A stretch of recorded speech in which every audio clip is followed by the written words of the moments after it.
But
everyone! How are we all doing? I hope you're having a good weekend so far, and welcome to Tinfoil Saturday.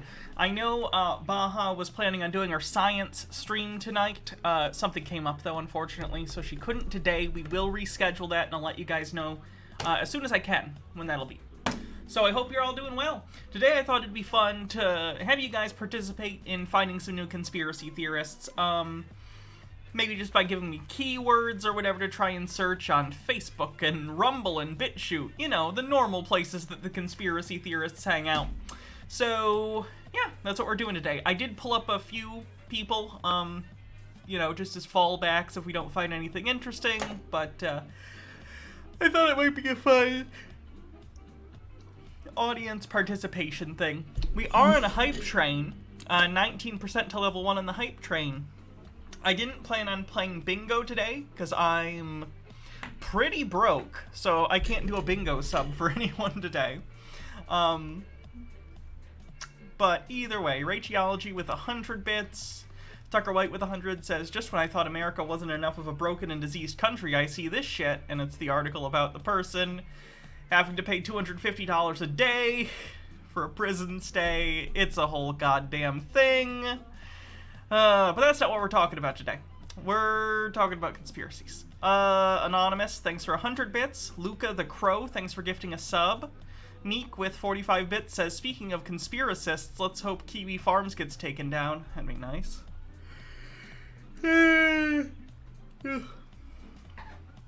Any specific demographic of conspiracy theorists now?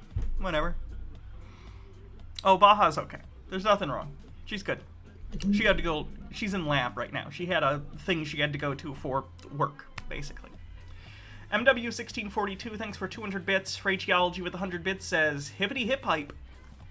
72% to level 1 on the hype train. Well, if we're doing bingo, because someone said they'd pay for the bingo sub, I guess it is time to clear off the bingo card if we're doing it. So you can get bingo cards if you'd like. Anonymous, thanks for 200 bits, getting us to 84% to level 1. Thank you muchly.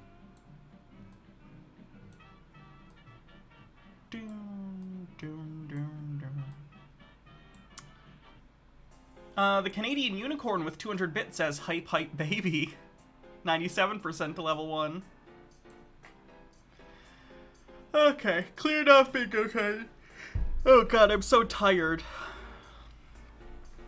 Like I said, I'm broke, and I'm out of, Coca-Cola, which is normally my source of caffeine, and therefore my source of energy at all times. And I haven't had it for a couple days, and I am on the verge of sleep. I would like to sleep. I can't, though. The conspiracies beckon me. They beckon me into their sweet embrace.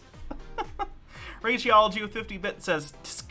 Those people with jobs and responsibilities who won't lay them aside for sweet internet content creation. Just not as committed as me. Okie Dad with 45 bits said, had one of the shittiest evenings of my life last night. Here's to hoping for some laughs. I'm sorry to hear that. Hopefully we can distract you a bit. You got a good bingo card? Good. Is it nepotism if you win? Are you allowed to win? I guess I set the rules. You can win.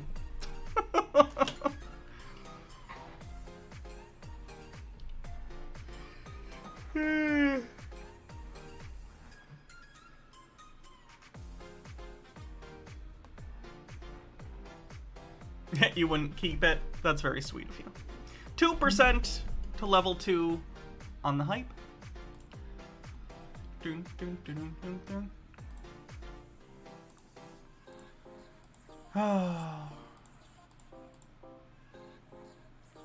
While we're doing the hype train, I'll read this article. How about it? Because why not? Inside the QAnon Queen's cult, the abuse was non-stop. Maps and Mimics with 50 bits says, for chat, if I'm not here when someone gets a bingo, just message me whenever you are. Anonymous, thanks for 100 bits. 10% to level 2. Don't let it die, chat. Let's see. As the woman he believed to be the true Queen of Canada sat in a nearby RV, a man dressed in a camo shirt and hat delivered a rousing speech to the 40 people who'd come together in Peterborough, Ontario Park, ready to arrest the city's entire police department. Quote, "Today, we're going to turn the members of the Peterborough Police Station over to the U.S. Special Forces military, the Canadian military, and the Global Military Alliance, who will be there to pick them up once we detain them," he said to the crowd. Legal coup on the bingo card. Ferris Hex, thanks for gifting 2 Tier 1 subs. 66% to level 2. With a megaphone in hand and dozens of other loyal subjects chattering excitedly behind them, he marched upon the Peterborough Police Station. The group felt unstoppable. After all, they had the backing of their queen, a figure spawned from the online QAnon movement. Earlier in the week, she told her thousands of Telegram followers that the cops needed to pay for their crimes. Accidentally based on the bingo card? Enforcing COVID restrictions and infringing on their freedom. Not quite that one. Not that. But I think the line, "the cops need to pay for their crimes," accidentally based on the bingo card. Mr. Whiskers, thanks for a Tier 2 subscription. Says, sub baby bump is swelling. Fennec Kagami with 100 bits, 23% to level 3. But the station's locked door promptly thwarted their quest for justice. I'm impressed that they didn't consider they might come up against any obstacle, much less a locked door. I know now, I've been in D&D parties before. You expect to find, at minimum, doors. Someone should have lock-picking tools. Then a car of officers pulled into the parking lot for a shift change, and the group's leader made his move. "You guys are involved in the COVID crimes, and I'm placing you under arrest," he said. "Actually, you are," a nearby cop responded. You don't want to get Uno reversed when you're trying to arrest someone. Not great. Bumble Homestead with 100 bit says, "We had auditions for Nutcracker today. There were like 100 children in the studio. Shudder." I hope you recover. A melee quickly broke out as 2 cops grabbed the first conspiracy theorist and threw him to the ground. Another follower tackled some of the officers, though through sobs and screams, the crowd started chanting, "Stand down."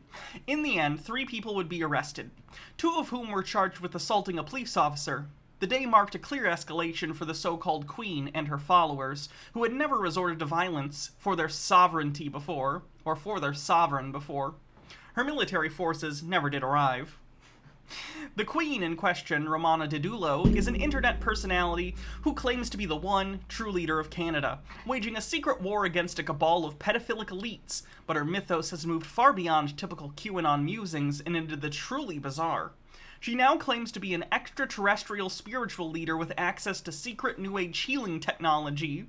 She also routinely threatens to execute her enemies, as well as anyone who disobeys her. Yet, to her followers, she's the ultimate defender of the weak, harbinger of a better age. Who's your friend with 500 bits? Thank you very much. 52% to level 3.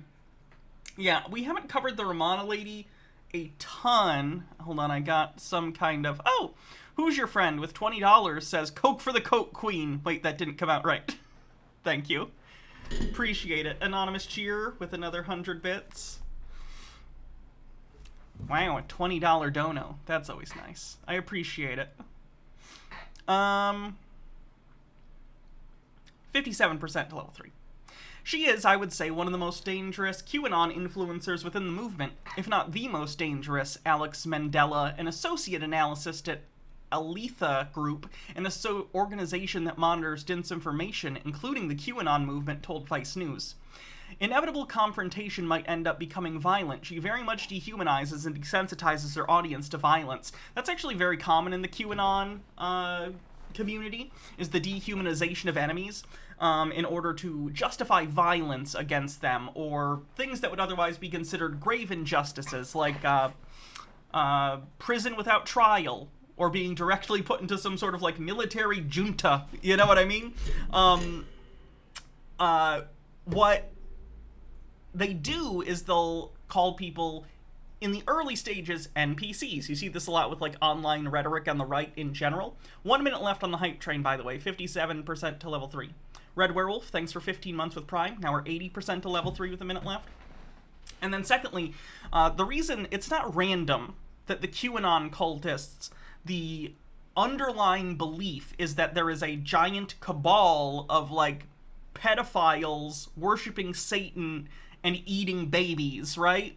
The reason that that's a thing in the QAnon community isn't random. It's a really old conspiracy theory, rebranded.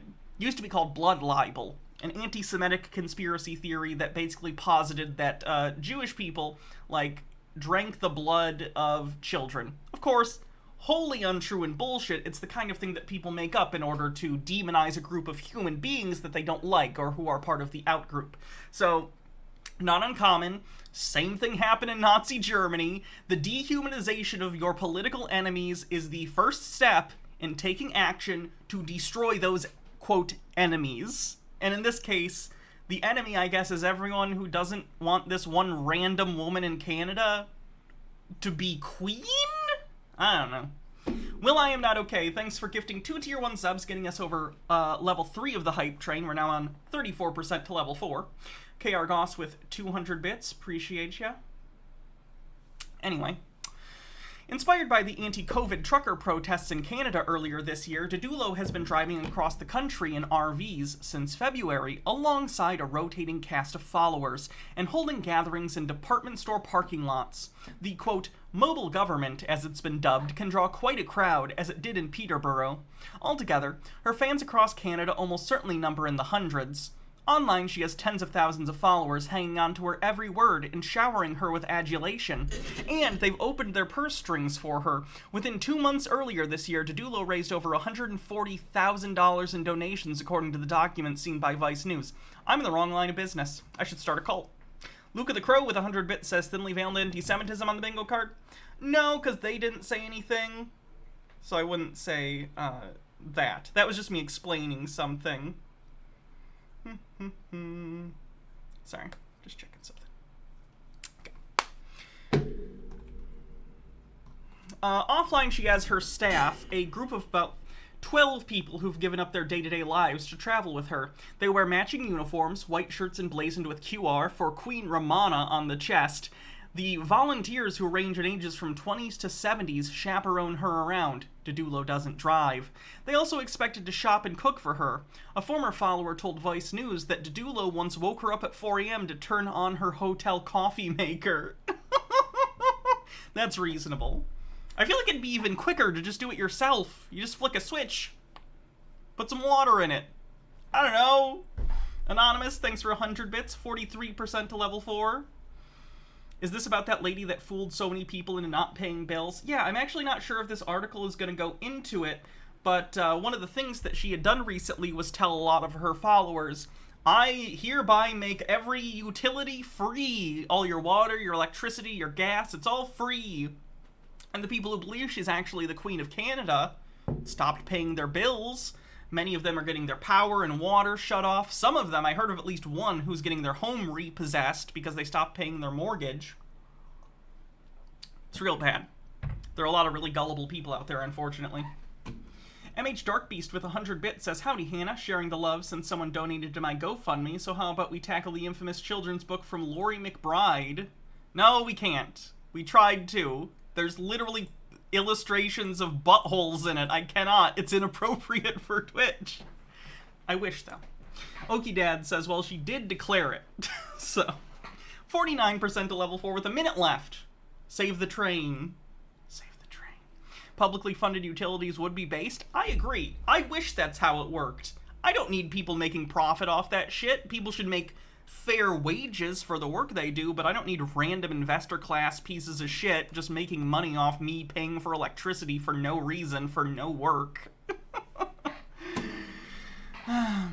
Anyway, that kind of deep devotion has led some experts to describe the group as a cult. Quote, more and more it seems like that's the case, said Christine Sartenchi, an associate professor of criminology at Chatham University in Pittsburgh. Those anecdotes that her former followers tell, the way she treated and manipulated them, are really important and points us in the direction that she does seem to be a cult leader. Canadian Unicorn with 100 bits says, I didn't know this woman became the Queen of England. Just Canada. Just the Queen of Canada. Bumble Homestead, thanks for gifting a sub. Mr. Whiskers, thanks for gifting a sub. And Anonymous, thanks for 100 bits, getting us over level 4. We also have a Hydrate. Moira Soma, thanks for gifting 5 tier 1 subs. I think this is going to be a successful hype train, guys. Luca with 100 bits says, save the train. Let's see. We are at 54% to level 5. Nice. Do you have any tips about blah, blah, blah? That's just contact information. But Queen Romana, as she calls himself, I need to slow down. I need to slow down when I read. I always get way ahead of myself and then I stumble over my words. It's like I try and read out loud the speed at which I silently read, which is much quicker, and my mouth can't keep up with my brain. So I apologize. I'll try and slow down for you. But Queen Romana, as she calls herself, doesn't always demonstrate that same loyalty to her followers. In March, she unceremoniously abandoned most of her staff in Newfoundland, perhaps Canada's most isolated province, and recruited all new volunteers. Now, months later, some of her marooned followers are coming forward to speak out about the mistreatment they suffered and raise concerns that their former leader is dangerous. The abuse was non-stop. It was never-ending, said Daisy, a former follower who says Didulo left her in Newfoundland. No proper meals, you know? No sleep, Daisy added. Lack of sleep is actually a big red flag in terms of cults. Keeping you away from food, water, and sleep are ways of basically brainwashing you into becoming dependent upon the cult. So if you're ever in a group that's depriving you of sleep, water, food, consider, are you in a cult? You might be. Just saying. Canadian Unicorn says you're doing great, Hannah. Thank you. 56% to level 5. KR Goss, thanks for gifting us up.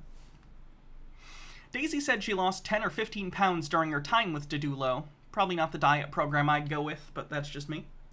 Every morning at 6 or 7 a.m., the Queen would play her favorite song, disco supergroup Boney M's smash hit Rasputin, which, hey, in fairness, that song does slap. That song slaps. I do like that song. Like the military, yes. Unironically, yes. About the well-endowed Russian mystic of the same name. I don't know, does the song say he has a big dick? I mean, I do think he had a big dick. Like, supposedly, like, someone claims they have the mummified fucking dick of Rasputin. I don't believe that. Rasputin probably had a big dick, though. Just a guess. Apparently he smelled disgusting. I have a friend, I'm not gonna say her name, but I have a friend who thinks Rasputin is very hot and wants to fuck Rasputin. And I've told her, time and time again, Rasputin didn't fucking bathe. Rasputin smells disgusting. And she says she doesn't care, and I don't believe her. Anyway. Often the funky vibes would last an hour. Once Didulo played... Wait, for an hour? Like in repeat?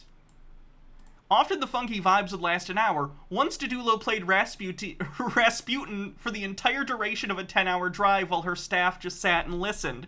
Her followers even recorded their own version of the song with lyrics about her. What the fuck? Are we playing bingo? Yes. I'm not giving the sub, though. Maps and Mimics said they would. So, that's on them. 73% to level 5. Hannah's friend is down bad. It's not Sarah. It's not anyone who's ever been online with me. Guys, I don't know if you know this. I have friends other than Jake and Sarah and Randy and Alex. I do have friends that you have never heard of before. For the record.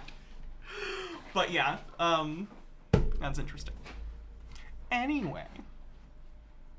It's like, oh my fucking lord, what are we doing? What the hell, said Corey, another follower allegedly abandoned in Newfoundland, saying, she's yelling, we got a war, people, time to get up, and dancing around like a lunatic. 73% to level 5, 44 seconds left. Didulo almost certainly wouldn't be where she is without Corey and Daisy. The two served as administrators of her online Telegram channels. Corey eventually became her mechanic and one of her security guards. Daisy cooked and handled the bookkeeping. She was using me as her bank account, Daisy said. All the money that was donated was going into my bank account. I was the one controlling the expenses, and it was for her. Bumble Homestead with 100 bits says, oh god, the train gets us to 76% with 10 seconds left. We might just be under. Luca with 100 bits. Canadian Unicorn with 1,000 bits. Saves the train. You did it. Moira Soma also completes up the train with 2 gifted subs. Thanks, guys. I appreciate it. Couldn't do the show without you. Alright, enough of my annoying message interruptions. I always feel bad, because there's got to be, like, a balance, right? I'm sure some people get very annoyed at the hype trains and the constant interruptions, and for that I apologize. But also, if I don't do that, I can't do the show, because it funds it. So, sorry. Anyway, I appreciate everyone who helped get that train to level 5. Continuing, Didulo almost certainly wouldn't be where she... Oh, I read that one, sorry. Both Corey and Daisy, who are married, asked Vice News to withhold their last names in fear of retribution from Didulo. In the Queen's world, naysaying is treason, which is supposedly punishable by death. Corey said that Didulo threatened to have him killed several times by a variety of methods, including being shot in the head or thrown from a helicopter. One of his many transgressions worthy of death? Booking a pickup time for an RV at 5 p.m. instead of 4 p.m. Good fucking God. She said, nobody controls my timeline. Anybody that screws up my timeline is going to be tried for treason and shot in the head. I feel like a murder is going to happen at some point out of this, and we're going to get a terrible Netflix documentary. Or a good Netflix documentary, but it'll be awful either way. Jesus Christ. Rageology with 50 bits says, Rasputin's daughter wrote a biography of him where she went into graphic detail of the accounts her sources gave her on her father's sexual exploits and talked in awe of seeing his supposed mummified dick they, an old lady, had kept. This is the same one that was later shown to be a horse penis. That's not a bad legacy, though. Someone fakes your penis and it's a horse cock? Christian American, thanks for 26 months, says, oh, 2 years. Woot, Hannah is the only Twitch streamer I have ever paid for and has been the best spending decision of the pandemic. Love ya. Over 9,000 and keep going strong. Well, thank you very much.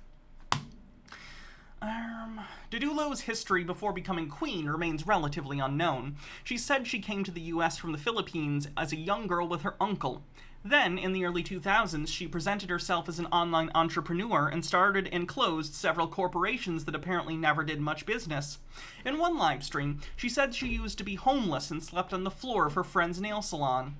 In 2020, Didulo entered politics. She began portraying herself online as the leader and sole member of a political party of her own design called the Canada First Party of Canada, much like Donald Trump's America First slogan, that quickly morphed into presenting herself as the Queen of Canada. You ever hear, dress for the job you want to have? This is kind of like that. Or like the movie The Secret of My Success. Has anyone seen that? Bow, bow. Anyone? It's like that, but with the monarchy. Fake it till you make it. Tucker White with 100 bits says, could you imagine interrupting a Twitcher just to have them read your message? Especially then, it's usually pointless drivel, as there's a drive into deep left field by Nick Castellanos. And that'll be a home run, and so that'll make it a 4-0 ball game. I don't know baseball players' names. Hey, Sume, how you doing? Anyway. The Outlander's self-promotion went nowhere until a well-known QAnon figure, quote, confirmed her in early 2021.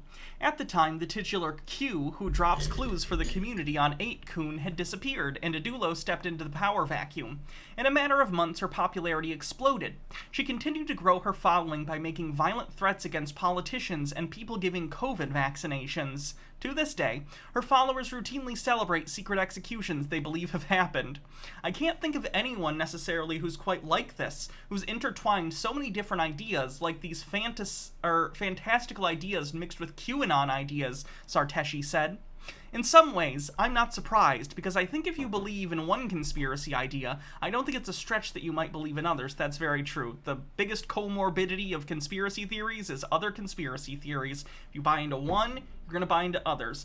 This is why the idea of benign conspiracy theories kind of gets to me.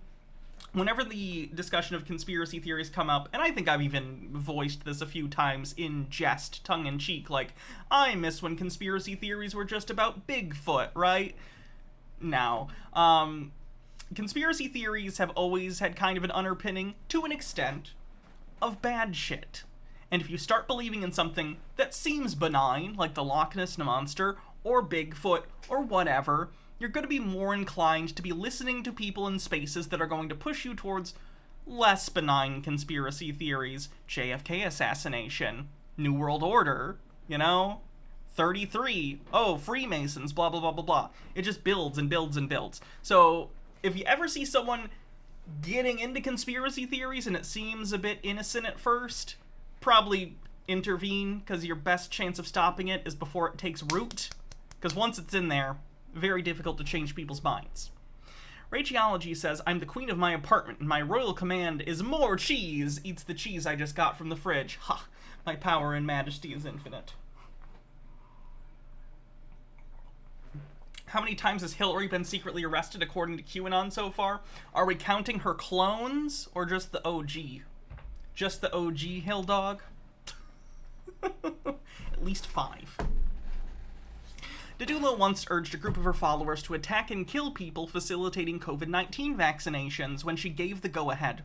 Over 100 followers volunteered to be part of the group, which she dubbed the Duck Hunters. Shoot to kill anyone who tries to inject children under the age of 19 years old with coronavirus vaccines, bioweapons, or any other vaccines, she wrote on Telegram. This order is effective immediately. How has she not been arrested? Is there not a law in Canada regarding, like, direct threats of violence or direct calls to violence? Because this feels like arrestable in and of itself, telling people to go out and start killing people, right? That's fucked up. It's exclamation point bingo, not exclamation point cart.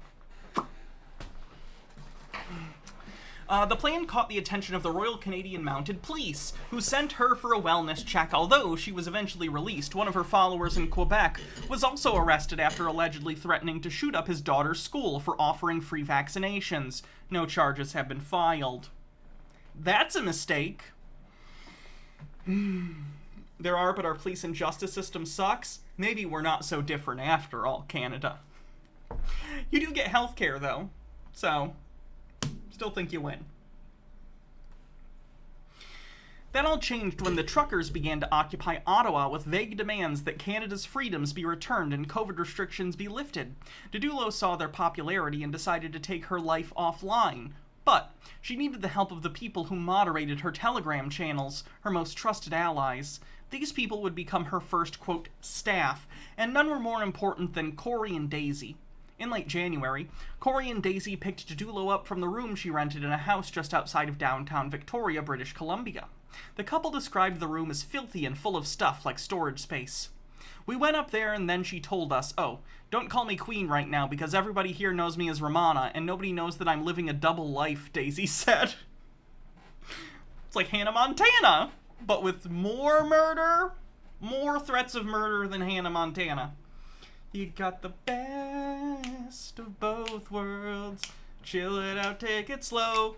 Then you threaten to kill healthcare workers. Elminato says, isn't a direct threat what got Marcel on Winnipeg's Most Wanted? It sure is. That day, Corey and Daisy drove to Didulo to meet about 50 cheering fans at the launch point of her convoy behind Victoria's Parliament building. One person broke into tears upon seeing her. Vice News also attended, and Didulo refused to answer any questions when asked. Vice News has requested to speak to her several times over the months and has never received a response. From there, 5 vehicles, including several rented RVs, and about 15 people began to trek towards Ottawa at a breakneck pace. They made the whole trip to Ottawa non-stop. We were in the trailing van, and if we were not within sight of the vehicle, we would get a call to go faster. Chris Cowan, a videographer who hopped in with Didulo when the group passed through Calgary, told Vice News. It was aggressive. After arriving in Ottawa 4 days later, Didulo held an event alongside the truckers, where at least 40 followers lined up in front of the Parliament buildings and held purple flags with her self-made logo, a sword bifurcating a maple leaf with the words, God loves you. The scene almost looked like a royal procession. Let me see if I can find that. Romana Didulo. Flag. Images. Look at that. That is a flag. I've seen worse flags. It's fashy, though. You put a sword in any flag, it's gonna put up red flags, for me, honestly. Red flags without swords, because who puts a sword on a flag, you fucking weirdo? This is, Romana, by the way. So.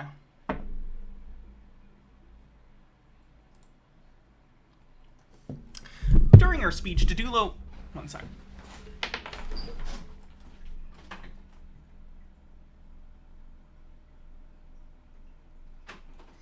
Sorry, I thought I heard a cat making a noise, but they're okay. They're sleeping in the room across the hall. But during her speech, Didulo misread the crowd and attempted to burn a Canadian flag. That set off the truckers, who considered themselves hardcore patriots. This is gonna sound mean. This is gonna sound mean. Rageology with 50-bit says, that's She-Ra's sword in the flag. Is that true? That's funny. She's gonna get copyright struck for her flag. I find American nationalism to be stupid, right? In and of itself. And eye-rolling. I'm gonna be real with you here. Who's a fucking Canadian nationalist? You're fucking Canada. What are you doing, Canada? I don't mean to be this person, but like, why? For what? Like, I don't know. That just seems weird to me. What are you fucking proud of all the beavers and bears and shit? What are you proud of? I don't get it. Canadian Unicorn says, I really thought she would be a white lady. You'd think.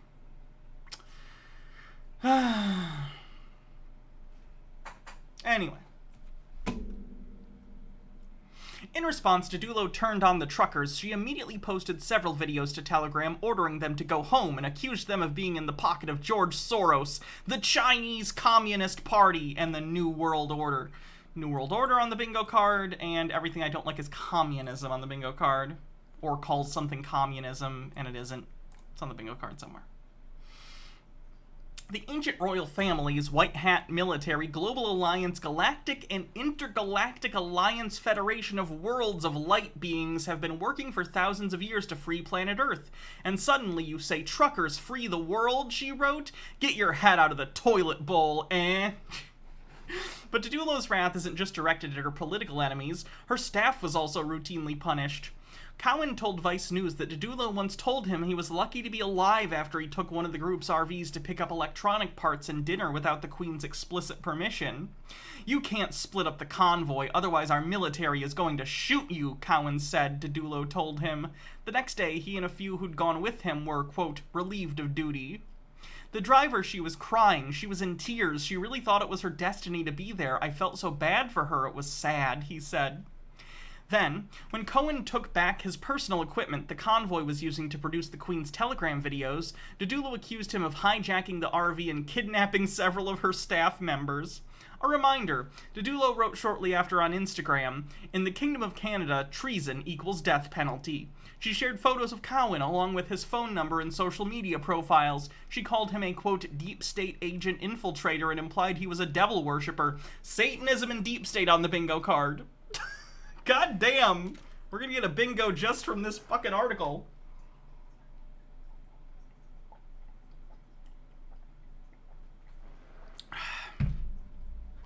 Rageology with 50-bit says, like the USA got to cover up the guilt of genocide and stolen land with nationalism. No, really, it was all worth it. Look at all the cool stuff we made, etc.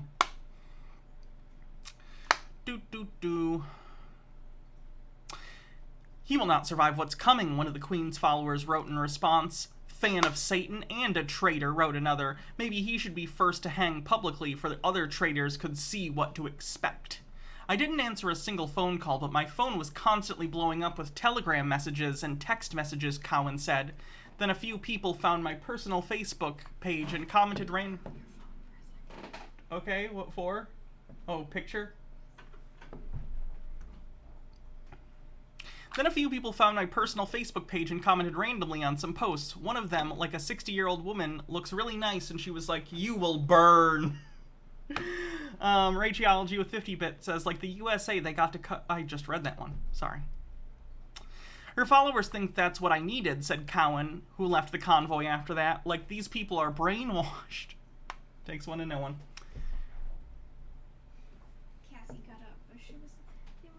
Oh, I saw. I know. They've been like that for 45 minutes. At least.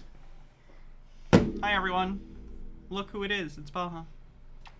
I love you. Love you too. That mac and cheese was really good. Good. I haven't tried my tacos yet because I just got here. Yeah. Enjoy the tacos. Thank you. They're chorizo. Nice. Despite the Queen losing followers over the hijacking and flag-burning incidents, she still managed to convince her fans of her royal grandeur. A few days after Cowan faced down Didulo's army of angry followers, Didulo found out Fox News was interviewing truckers. She told her followers the right-wing television station was dying to interview her, too. This is your opportunity to break the story that Canada has a new queen, and you don't seem too interested, Didulo said to the Fox News camera person while one of her followers filmed the encounter. Oh, I had no idea, the man responded. I'll make sure that your commander-in-chief in the United States Army knows about it, Didulo said, and then walked away angrily without being interviewed. Her followers scoffed at the cameraman's ignorance. Then, Didulo lost her RV because of a contractual issue, and the whole group had to hole up in a hotel over a week. For a good period of that time, Corey and Daisy said Didulo made them keep a room open for more than $300 a night, just in case Russian President Vladimir Putin dropped by. At this point, I can't tell, is she genuinely entirely crazy, or is she just grifting? I think it's somewhere in the middle. I think she's I think she's less off her rocker than she's presenting, but she's definitely, like, off and also grifting. I gotta turn the fan on.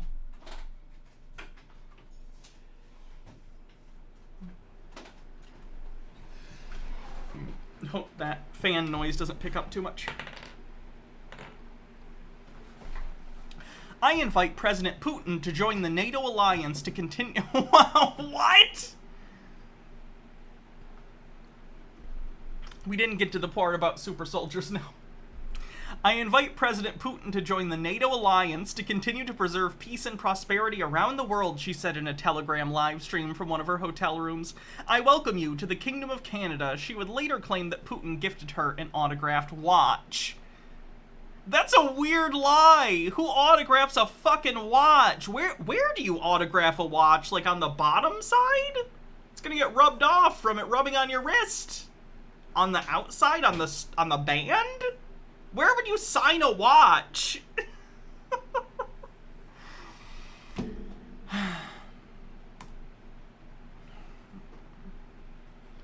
Chromatic Cuttlefish says, I think the general feeling is that Romana herself is absolutely out of her tree, but the senior members of her entourage is a hardcore grifter.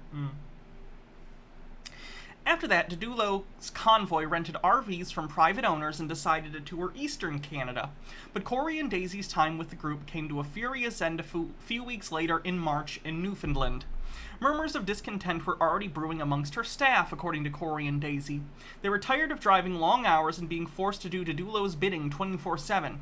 The trip was also only supposed to go across Canada, but Didulo wanted to go to the US afterwards for an undisclosed period of time. Some, including Corey and Daisy, had left children behind. Didulo said to move them in with family members. Yikes. Finally, one morning, the day after she'd subjected some of her followers to over 10 straight hours of Rasputin, Didulo demanded her followers skip breakfast and get on the road immediately. When Corey and Daisy said no and shut the door to their room in her face, the situation erupted. Didulo stormed off and let most of the group, including a child, 3,000 kilometers, or almost 2,000 miles, away from their homes. Their entire situation was a, quote, total mindfuck, Corey said. Didulo quickly turned on him and Daisy, just like she did Cowan. She posted about them repeatedly and dubbed them traitors. The abandoned group felt the need to watch their backs as they made the long road trip in rental cars. They did not listen to Rasputin. After their time with the convoy, Corey and Daisy helped organize a group of dozens of Didulo's former followers dedicated to bringing her down from the outside. The group works as a team to watch where she's going and call the venues, sometimes getting her meetups canceled. They also troll her followers and send DMs to true believers to get them to question their beliefs. The group, which organizes on Telegram, is a major thorn in Didulo's side. She recently pleaded with the audience to get the page banned and deleted from all platforms because it's run by a, quote, traitor who was with the previous team that deserted Her Royal Majesty, Queen Romana, and the mission. After the majority of her volunteers were allegedly kicked out of the convoy in Newfoundland, many thought that Didulo, who had left with just 2 dedicated followers, would fail. But if anything, her staff grew. She found another group of volunteers, rented more RVs, and bought one for $62,000, while a fan gifted her another one. Does anyone want to gift me an RV? Because I'm just saying, if you want to get rid of an RV, I'll take it. No questions asked. I don't think that makes them simple people or stupid people, said Mandela at the Alethea group. Everybody's sort of looking for those simplistic solutions to complex problems, but that's where she draws people in. It's that it's no longer waiting around for somebody else to do something. The group of new followers currently with Didulo is mostly white people of retirement age. Unsurprisingly. One man and woman used to host a conspiracy podcast focused on COVID-19 health measures and naturopathy. They acted as the group's journalists and gave travel updates online, but Didulo eventually kicked the man off the bus, accusing him of leaking information. The man made a tearful video of apology. A personal message to Queen Romana, the man begins, "I love you, and I would lay down my life for you." Oh yeah, that's a cult. The woman remains with Didulo as one of her most public devotees and her spokesperson. Oh my god. This is fucked.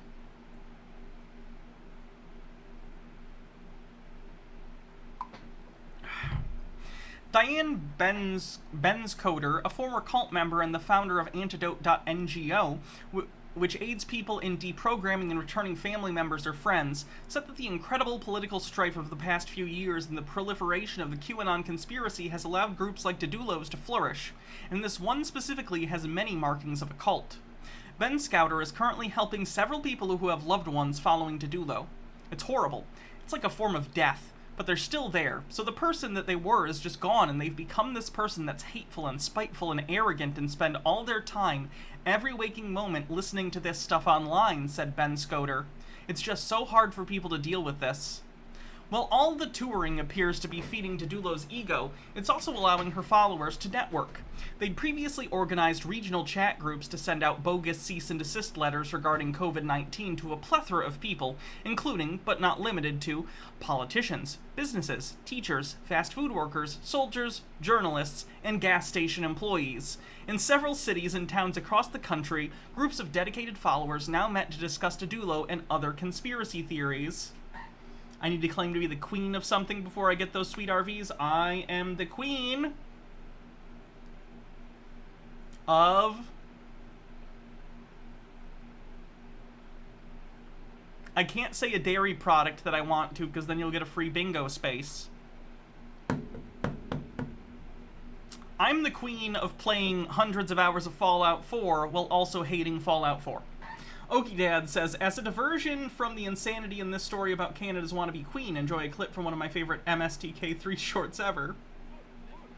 My crotch! Look at my crotch! Look at my crotch! Look at my crotch! Look at my crotch! Look at my crotch!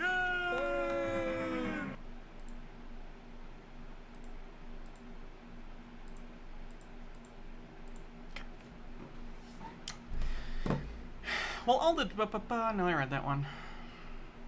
At first it was 4 people in a living room, then there were 10 people in the shop, then it was 20 people and 40 people and 50 people. Someone who attended one of the most prominent meetings told Vice News, the night I was there when she came to town was definitely the most people I'd ever seen. They didn't want Vice News to use their full name. Didulo often forces her staff to make videos of support. In one recent filming, they all declared their love for her and swore they weren't being held hostage.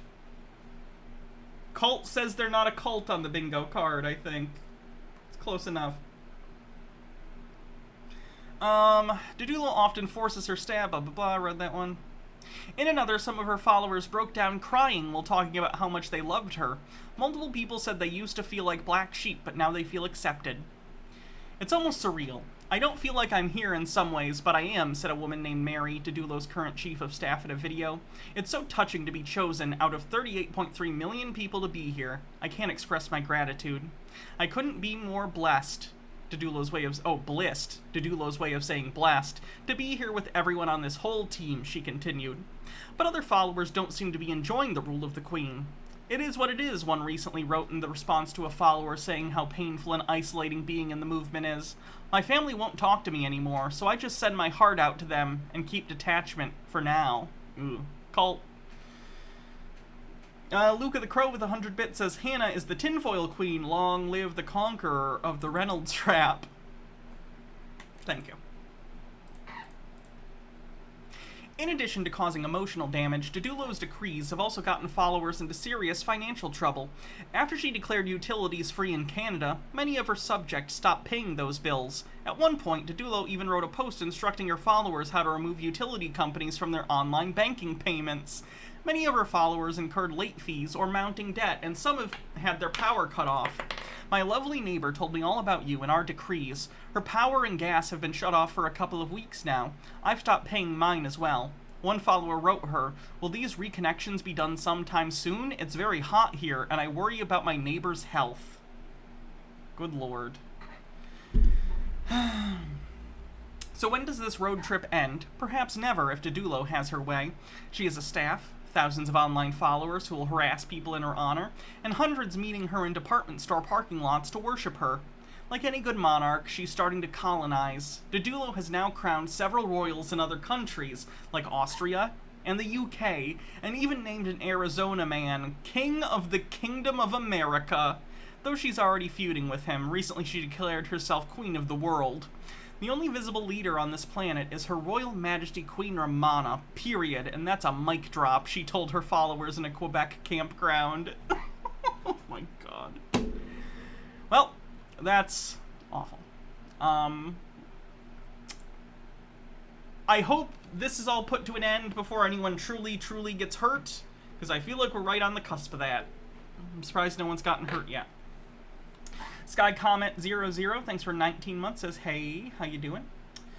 MH Darkbeast with 100 bits says, well, it's kind of a conspiracy. Can we watch the painfully laughable My Son Hunter trailer? Gotta love how bad Gina Carano is. And watch for the Biden with a cape at 2:03. Yeah, we can watch it. Rageology says, you know, she's a danger to herself and others, but at least she didn't pay millions to stop her POS nonce of a son from having to go to trial for being a POS nonce, like the actual queen did. So I guess Ramana still has the moral high ground as far as royalty goes. So this is a trailer. You guys know Gina Carano? She was in The Mandalorian, like the first 2 seasons, I think. And then she made a bunch of chud posts on Twitter, and Disney decided not to bring her back for more seasons. Also transphobic, yeah. Anyway, since she's basically blacklisted for being an unemployable PR nightmare, she now works with the Daily Wire, Ben Shapiro's company, and they're making movies. They've made a couple terrible movies already, and now this is a movie she's starring in, I think, about Hunter Biden, because they still think anyone gives a shit about Hunter Biden. So let's take a look. So I'll tell you what's going down. You know who I am. They told me you were VIP. Well connected to the government. What kind of a moron forgets to pick up his laptop at a repair shop? You're a Biden. Act like one. Everything he built, his life, I just ruined it all. I want to know everything that's on that laptop that can ruin my erection. My friends. What? Did they make a boner joke? Oh my fucking god. It's time to party! This laptop, by the way, which still no one has, but it definitely totes exists, guys. It doesn't exist anywhere, but like, it's totes for real. We didn't make it up. Yeah, didn't you know? I'm taking control. I'm making an appearance and I gotta go. Cause I get them dancing with their hands up. Yeah, I walk in and they go bananas. I'm a bad, yeah. I'm an artist. And they're cheering my Tell me how I can help you. I don't deserve help. Oh, I'm so sorry. I've been through worse. You're the smartest man I know. Thanks, Dad. I just wish I could smack some sense into you. I'll never forget Corn Pop. He was a bad dude. No joke. Dad, we were talking about suffering. No. I can't seem to find anything but positive stuff on the Bidens. Who's the point man for the foreign policy in the Obama regime? Joe Biden. So it looks Like you need $1 billion. So the obvious next question is, Where's Hunter? I can remember getting paid some money, but I can't remember what for. Well, my dad says we never discuss my businesses, period. Or my cut. what's happening? Tiger White says, does the right have so little actually to attack Joe Biden on that they need to go after Hunter? Yes. They need to make shit up. Because, like, I don't like Biden, but it's mostly just because he's like a milquetoast boomer, right? Lately he's done some good shit, right? And I applaud that. But generally, I found Biden to be pretty centrist and boring. So they just have to make shit up to make him seem, like, sinister, and he's just not. Happening in there? Joe's in on it. Party's over! You had everything, Hunter, and you threw it all away. You hope the laptop will take down everybody with you. Get out! China's not our enemy. They're not bad folks. I love my dad, and I just want to make him proud. I am the one. I'm gonna be real, they're making, like, the Bidens out to be way cooler than they are in real life. Maps and Mimics says, the fact that, like, 50 different conservative TV personalities have claimed to have had and lost the laptop would also make it completely inadmissible in court anyway. Meek says, I imagine throwing away your Disney career for this. Raygeology says the guy playing Biden is the transphobic, racist, anti-Semitic English actor who burnt his career and tried to run for mayor of London as the, quote, anti-woke candidate, failed miserably and now just hangs on Twitter being pathetic. That's funny. Who brings in all the deals? I am the one. Good boy. Yeah, he did have a cape, didn't he? Good boy. Look at that! Cape!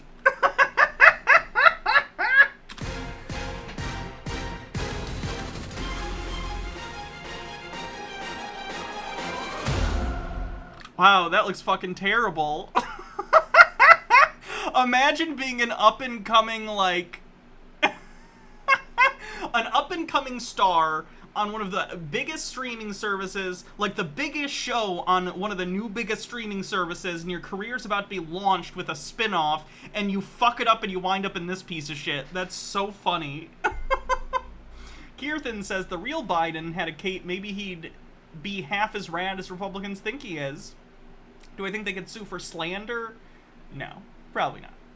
Maps and Mimic says, future watch party, please. If it's ever on Amazon Prime. Austin Rosenberg with a link to a TikTok. Oh god, that's an interesting outfit. Who is someone that you believe more people should know about? I'll go first. Dr. Sebi. Dr. Sebi was an herbalist healer who cured multiple diseases, including cancer, diabetes, herpes, AIDS, and even mental health illnesses like depression, all from changing his patients' diets. No. He often spoke of the human body being electrical and needing... He's not a doctor. I'm shocked. ...to be fed electrical living food. He says, if you eat man-made hybrid plants and animal products, you become vitamin and mineral deficient.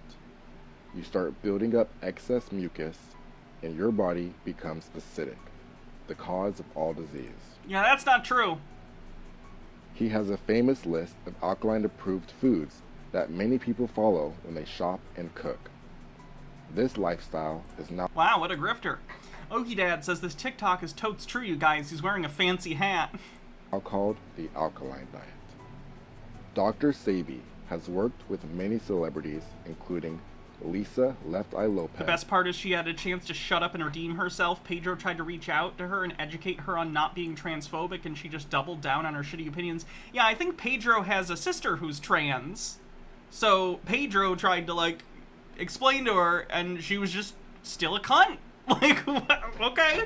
Some people just want to ruin their own lives, and that's their business. It is what it is. Pez, John Travolta, Eddie Murphy, and Michael Jackson. Throughout his career, he was called a fraud and was even arrested multiple times for practicing medicine without a license. Yeah, you can't do that. That's fucking illegal. Selling products that were not FDA approved, Also wrong. and putting ads in the newspaper promising to cure AIDS and cancer. Yeah, you can't do that. You're making false claims. That's illegal for a reason. It's a scam. Tucker White says, slightly off topic, but would someone find me that hat he's wearing but an Atlanta Braves logo on it?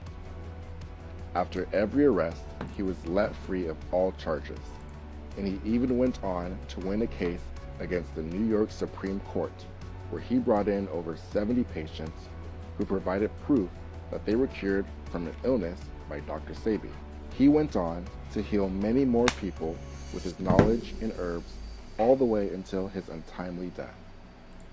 He had an untimely death? Wouldn't that mean he kind of sucks at his job if it was untimely? Doesn't look untimely. Kind of looks like he was old as fuck. People still to this day call him a fraud and refuse to believe his teachings. I'm one of those people. I only just now heard of him, and I am firmly on the side of fucking fraud. Hydrate. But the important question is, what do you believe? What are you putting into your temple? The fuck is that brim? Yeah, that's crazy. Alright, I do have some other stuff we could take a look at that I already have pulled up, but I did want people to help me find some new conspiracies this stream. So if anyone has a keyword or something they want me to type into Rumble, BitChute, or Facebook video, let me know and we'll search for conspiracies. Tea with Goblins says, ravenously gnaws at a bar of soap. Don't judge me, it's healthy alkaline. Marcus Drake's FYI, in New York, the Supreme Court is the lowest court, so even if he won, that's less impressive than it sounds. Oh yeah, Legal Eagle has said that. Yeah. Let's go with demonic media. We'll try Facebook first. Demonic media. Biden is making demonic chants in media. $9 trillion relief so far. I wrote the bill on the environment. Why would I not be for it? Pay them more. Do they think whispering is demonic now? This is an employees bargaining chip now. Anyone that's ever been in deliverance should know that sound. They know exactly what they're hearing. While the press says it's whispers. That is he's literally whispering. I agree. Kind of off-putting. Just in terms of public presentation, he probably shouldn't do it. I don't think he can pull it off, but it's not demonic. Anyone that's ever been in deliverance ministry knows what that is. Yeah, this guy's a cunt. In other places. We've seen that guy before. Let's see what else we have for demonic media. Modern day Babylon, the gospel versus demonic media.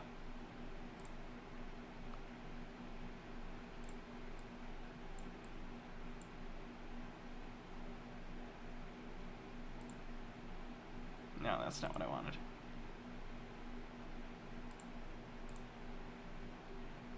Okay. I don't want full screen. Why is this? Is there just no audio yet? I can't hear him. Is the story of Jesus Christ. Oh, is this just a fucking?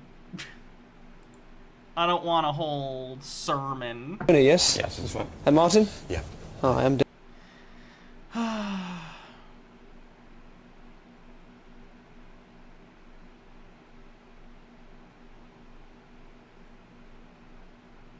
How should we speak against demonic pop culture without being labeled as a hater?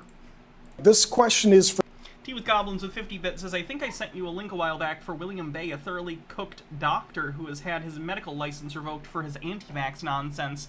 Now he's the darling of Australian conspiracy circles. Search Queensland's People's Protest. Okay. Okie Dad says, fun fact, nothing actually sounds demonic because demons don't do the real. And Luca the Crow says, calling modern society on the bingo card. Yeah, the Babylon thing. Yeah. From a youth leader, and as a dad of 5 kids, thank you, all you who are working in student and also children's ministry. This guy's name is Michael. So there you go, Michael.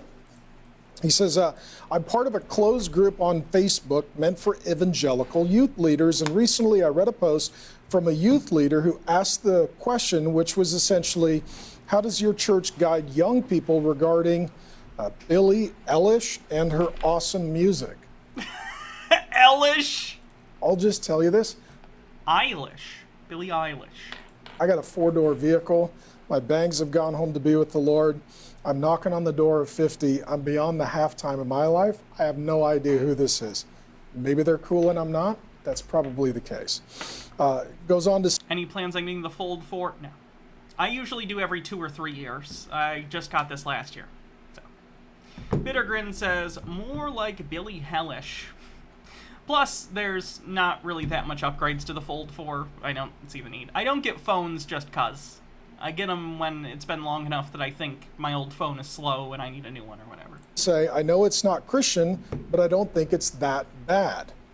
I would say, do you choose your food that way? Like, I like that this guy doesn't even know who Billie Eilish is and presumably has never heard any of her music, but he automatically assumes it must be bad. I know it's not going to kill me, but it'll just give me indigestion. Probably still not a good choice. Says, I was familiar with the music already, can see plainly that many lyrics are overtly sexual and perverted, even demonic. Not in pop culture. Certainly that couldn't be possible. When I casually stated the demonic influences on this art, I was blasted, and that's an Alright. Let's do the next thing that I saw someone do. Hollow Earth?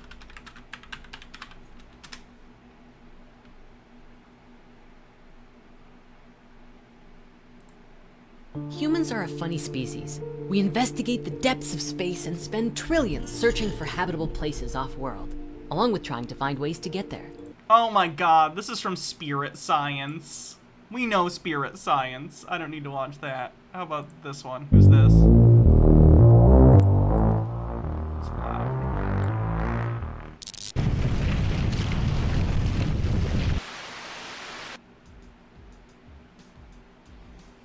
Hello, welcome to If. Videos posted every week, from facts and theories to the strange and unusual. Facebook's video player is fucking awful. Have you guys noticed that? God damn.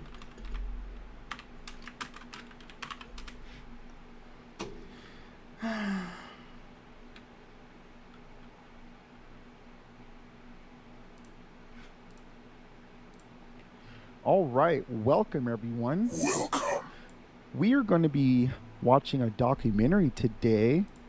Chromatic Cuttlefish says it's hilarious when you get the Hollow Earthers in the same room as the Flat Earthers. Make sure you bring popcorn. And I wanted Can to we give a do shout HARP out to weather control? Sure. Lisa. And Canadian Unicorn says, I'd love to see you talk about Bigfoot, Hannah. The Bigfoot, I think, is a little interesting to hear other people talk about, but what do I even have to say in terms of debunking it? No, there's no evidence Bigfoot exists. End of. Tucker White says, you assume your audience of horny leftists still use Facebook? No, I don't. Still.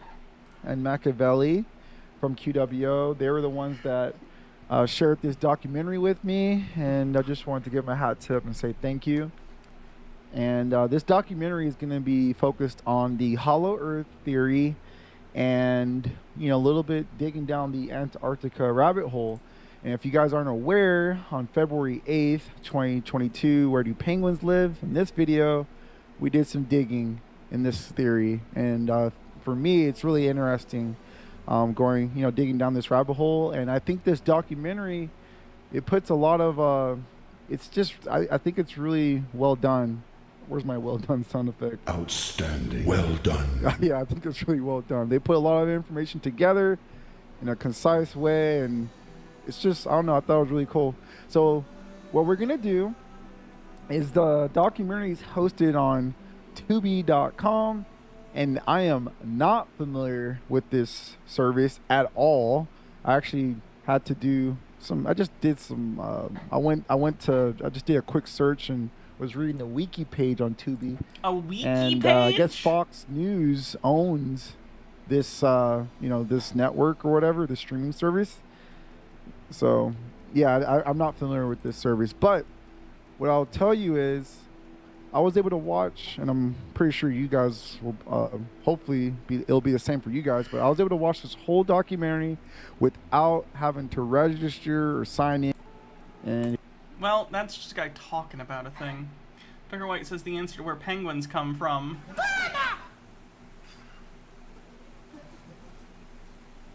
Why'd you say Burma? I'm panicked. Jesus.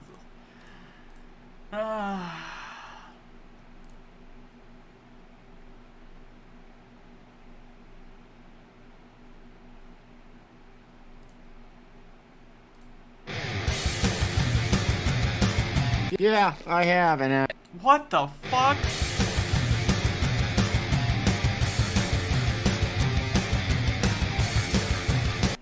This is Astor Walker. Yep. Do you guys see this guy? You can't. I'm in the way. Hold on. Let me minimize myself.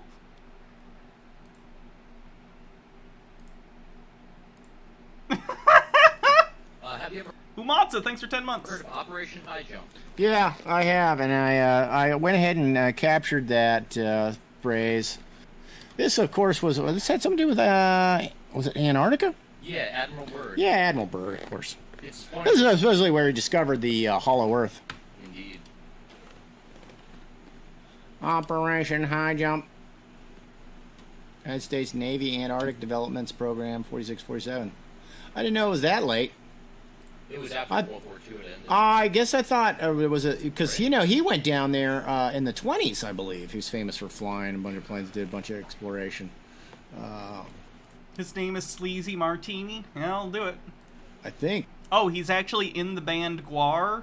Is he a chud? Because he's on Rumble. Teens and 20s, just like as I recall.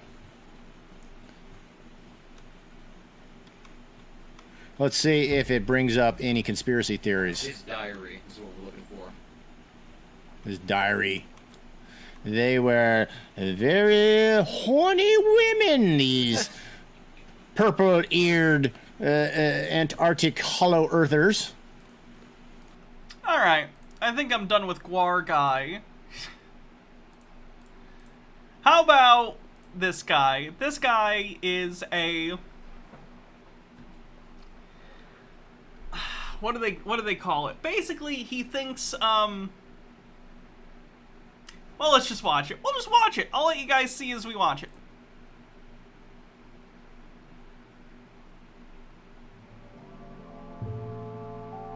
How much for me to do my hair like him? $300. Directly to PayPal, Aboriginal not bits, because bits can be reversed. American history? And what is Hebrew Parker Nell Daughter, thanks for 11 months, says, yee, 11 months. / Israelite history? Can you have one without the other? Parker Nell Daughter, thanks for 11 months. Did I just read that one? I might have. If you answered yes, you are seriously mistaken. Some people watching this documentary are either religious Israelites who believe all black Americans originate in Northeast Africa, or so-called woke aboriginals who have absolutely nothing to do with Torah. My goal is that both of these groups will have some type of spark in their mental recollection that previously never ignited. We are not from Africa, and Aboriginal American history is in the Torah. And what most people don't perceive is the fact that the well-known passage of Torah, known as Deuteronomy 28, yes, he's a black Israelite, is specifically about the plight of the American Aborigines since the last several centuries. Before I start, I must bring forth two major points. Firstly, it will be completely asinine to believe that all 44 million blacks in America originate from Africa. It is a well-known fact that 95% of all slaves went to South America or the Caribbean, and only 5% of all slaves sent to the Western Hemisphere went to North America. He understands that. First of all, I don't know if those numbers are correct. I do know a lot went to South America and the Caribbean, where they were, unfortunately, used on plantations as slave labor, which is shitty. And honestly, just one of the worst things human beings have ever done. Chattel slavery is one of the most disgusting blights on human history. But anyway, let's even say his numbers are correct. I don't know if they are. doesn't even matter to me in this particular context. It matters historically. Doesn't matter in this context, though. A lot of people were taken from Africa and brought to the New World to be put into slavery against their will. If even 5% went to America, America at a certain point, I don't know if he knows this, America banned the import of slaves from Africa, like, well before the Civil War happened. By the time of the Civil War, we were not still bringing in new, like, slaves, air quote, from Africa. At that point, once we had a certain amount of people from Africa here in the United States, they just kept... I don't know how to say this without it sounding awful, because it is fucking awful. It's one of the worst things. They would breed people. They bred people. They kept ledgers of, like, breeding records in their fucking plantations. Like, I'm not kidding. Does this guy not understand that most slaves were the children of slaves? Like, there was initial generations and people brought over, but then they had a ton of kids who were also born into chattel slavery and lived their whole lives like that. And they never saw Africa. Like, it's fucking awful. Now get this. 47% went to the Caribbeans.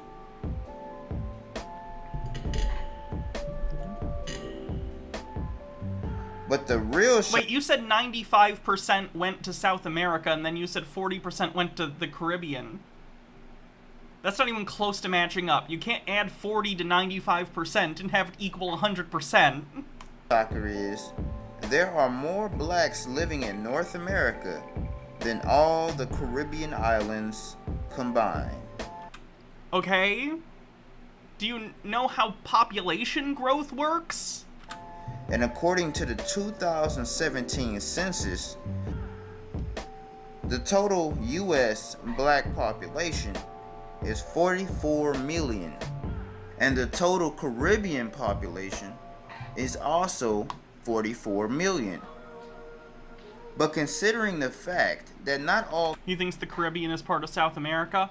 Oh, that's stupid. Caribbean people are quote-unquote black. We know that the black population of the islands are far less than 44 million. Now, how could this be? Does he not understand that birth rates are dependent upon a variety of factors? The economic and social political factors and just straight up land mass difference between the United States and the Caribbean are very different. Like, the different dynamics completely change how many children are going to have over time. Like, I guess I don't get what this guy thinks. Does he think birth rates are the same everywhere in the world? Because they're objectively not. Like, birth rates are way higher, for instance, in developing nations, right? Because there's a higher infant mortality rate and higher childhood mortality rate. Like, it varies depending on factors. All black Americans were brought over simply because we weren't. We are the first of the land. Which brings me to my next point. No one who calls themselves an Aboriginal American should do so if you don't claim or believe in Torah or any form of Hebraic study. Allow me to briefly explain. The very term Aborigine is a Hebrew term, which means first to pass over or to pass through. Marcus Drake 50-bit says the Caribbean plantations had higher imports because the work was so hard slaves regularly died within 24 months. He's not just ignorant, he's fractally ignorant. I like that phrase. A bar in Hebrew is the root of Eber, which is the root of the word Hebrew itself. It means to pass over. Now, Rishoni or Rishoni means first. Therefore, Aborigine comes from Aborishoni, meaning the first to pass over. I'm sure that most of us are familiar with Deuteronomy 28 and Leviticus 26. Basically, it is one of the most significant covenants our God made with our ancestors. A promise to our ancestors that if we lived righteously and did His Torah, we would be above all the nations of the earth, in health, spirit, and wealth. What many people do not know is that at one point, our ancestors were above all the nations of the earth. We actually traded goods and knowledge with other people on the Eastern Hemisphere, especially Africa. Mike Max says, this is what you get when you get traumatized and abused an entire ethnicity for generations. Yeah. When we go, this guy, and when on Sovereign Citizens, when we cover more citizens who believe similar but slightly different version of this, where they also believe that the slave trade didn't happen and they think that African Americans are indigenous. Like, when I deal with flat earthers, I get mad and frustrated or whatever, and I kind of blame them to an extent, but when it's something like this, it always makes me go like, fuck. The reality of the situation is so horrifying and traumatic, I can understand how someone would want to construct a different history. Now, I don't think that's good, and I don't think that's, you know, an effective way of not making the same mistakes again. I think we need to address history and understand it and recognize the atrocities that people have committed of the past and the ones that still reverberate into the present. Just ignoring them doesn't help. But I do understand why someone mentally would just not be able to handle the reality of the situation, because it is such a fucked up situation, and try and come up with different answers that aren't true but maybe are a little more comforting for them. It sucks. Africa. We also traded cultural knowledge and even scrolls. But a big lie that is propagated today is that North American Aborigines did not have any written language. However, this is a huge myth that is only believed simply because North American Aborigines were the most displaced, enslaved, and culturally stripped people in the Americas. Aboriginal American institutions were burned or destroyed, and people who built them or taught in them were wiped out. Deuteronomy 28 is also a serious warning that if we did not do His Torah, we would be beneath all the nations of the earth, a race of captives, prisoners. This is unfortunate too, because what he's basically saying here is that he thinks... I don't even want to verbalize this. I usually try and sum up what's being said by the conspiracy theorist in not so many words. But the fact that right here he's trying to but explain slavery of African Americans by saying, well, the Bible or the Torah says if we don't continue to uphold the laws, then God will punish us by making us lower than everyone else. And historically, you know, black people in the United States were under chattel slavery. Well, therefore, we must deserve it. It's like a, how do I put it?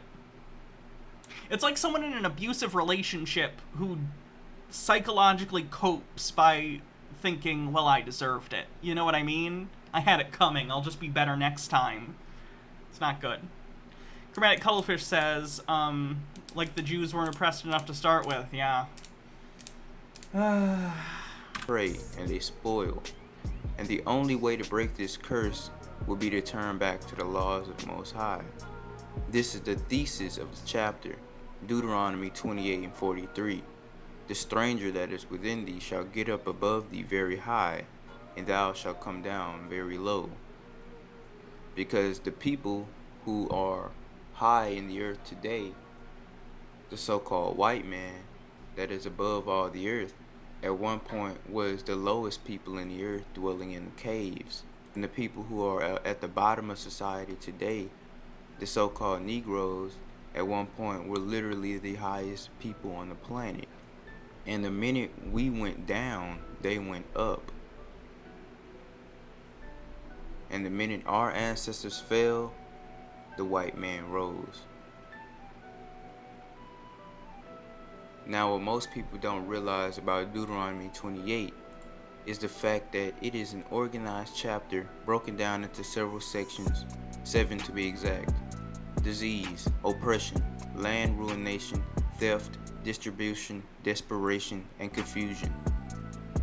All of these terribly gruesome and unfortunate events happened to our ancestors in the past and are still happening to us in present times. When you read Deuteronomy 28 with the idea of the true Holy Land being in the Americas, you will get a new understanding of the actual context of the chapter.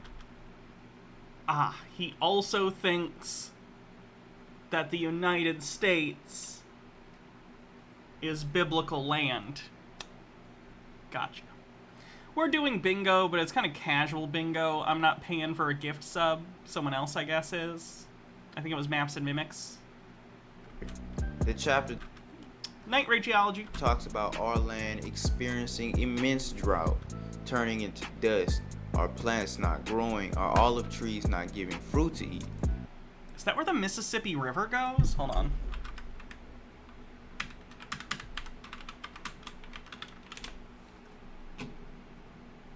Yeah, no, that's not the path of the Mississippi River. I was gonna say, what the fuck? Because, like, it doesn't go to the right of Michigan. It's a weird map. You see that? The Mississippi River diverts off to the right. It's weird. Because as soon as we were cursed, our land has become cursed as well. Did he need to do that maybe for the biblical map thing? Like, it wouldn't quite work out unless he completely fucked where the Mississippi River goes? Forrest Espion, so is this guy just making Bible fan fiction? Kinda, yeah. You can look in the western area of the Americas where we originally lived and tell that that land has been through some serious damage, some serious deforestation and desertification. Is it the Missouri River? Hold on.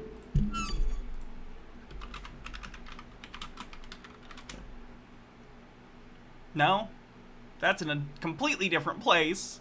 I think it was just supposed to be a map of the Mississippi, but it's like fucking way wrong.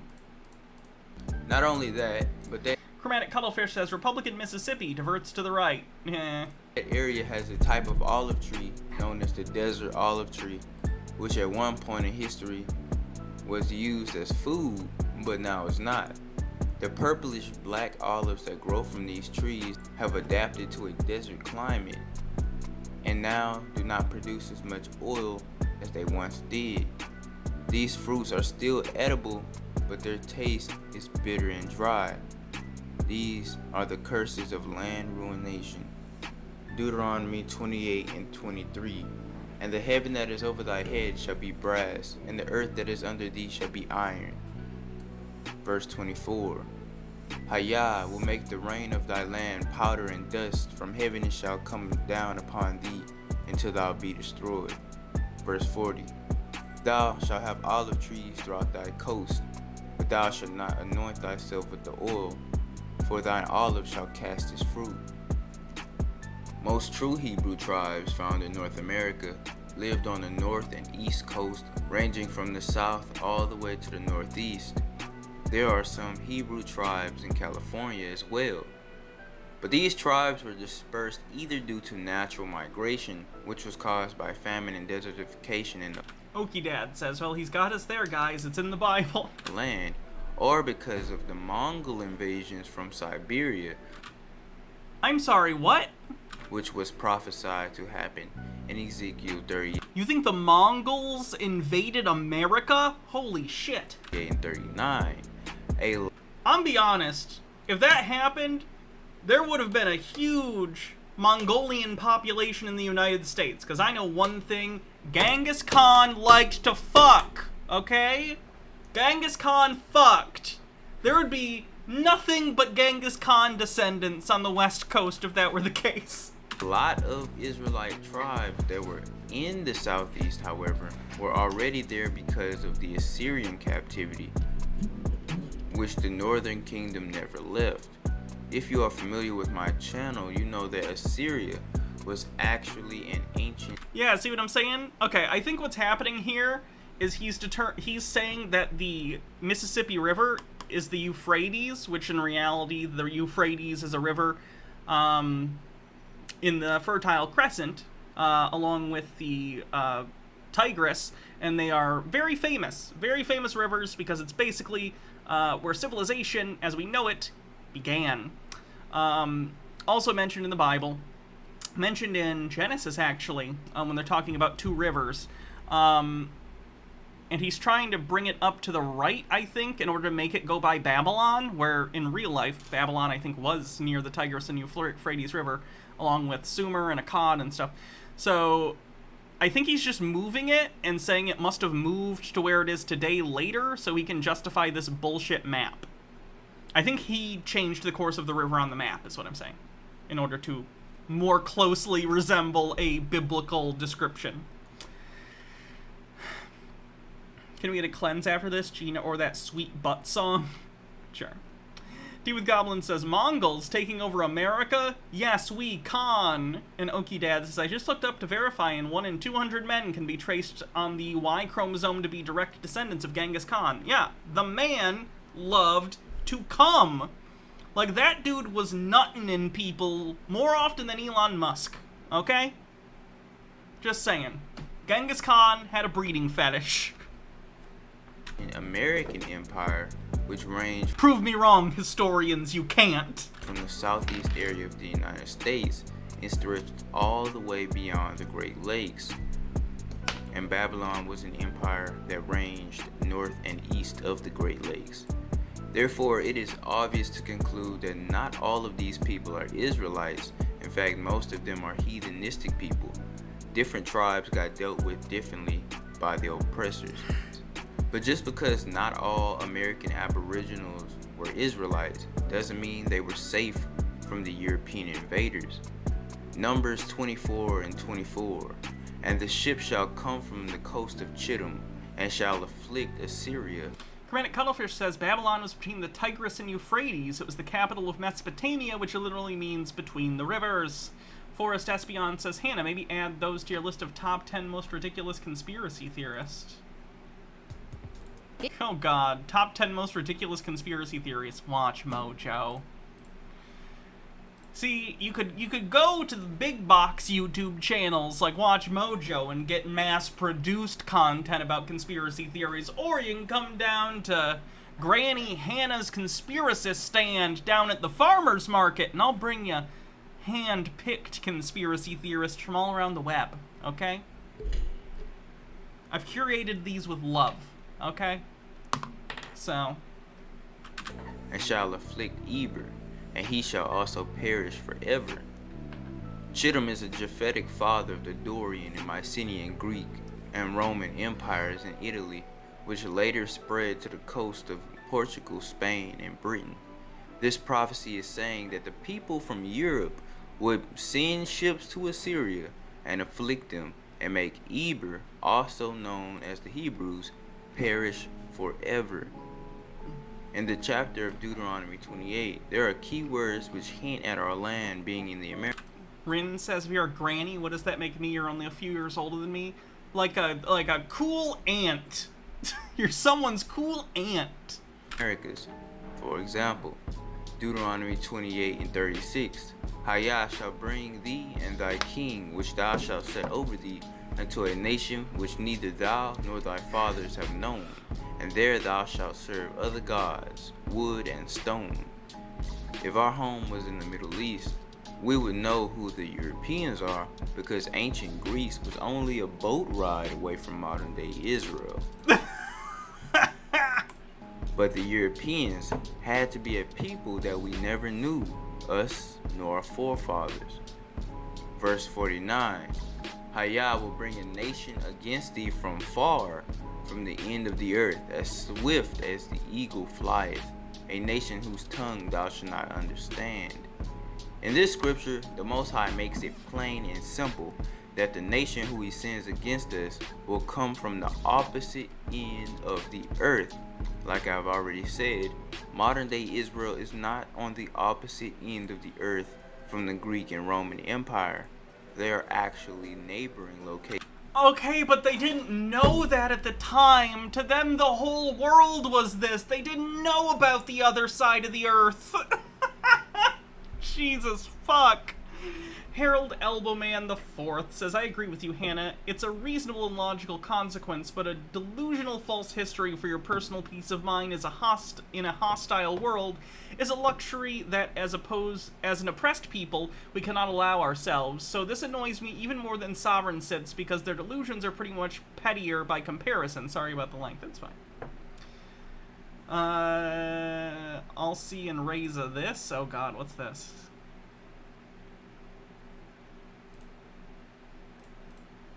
It's not loading.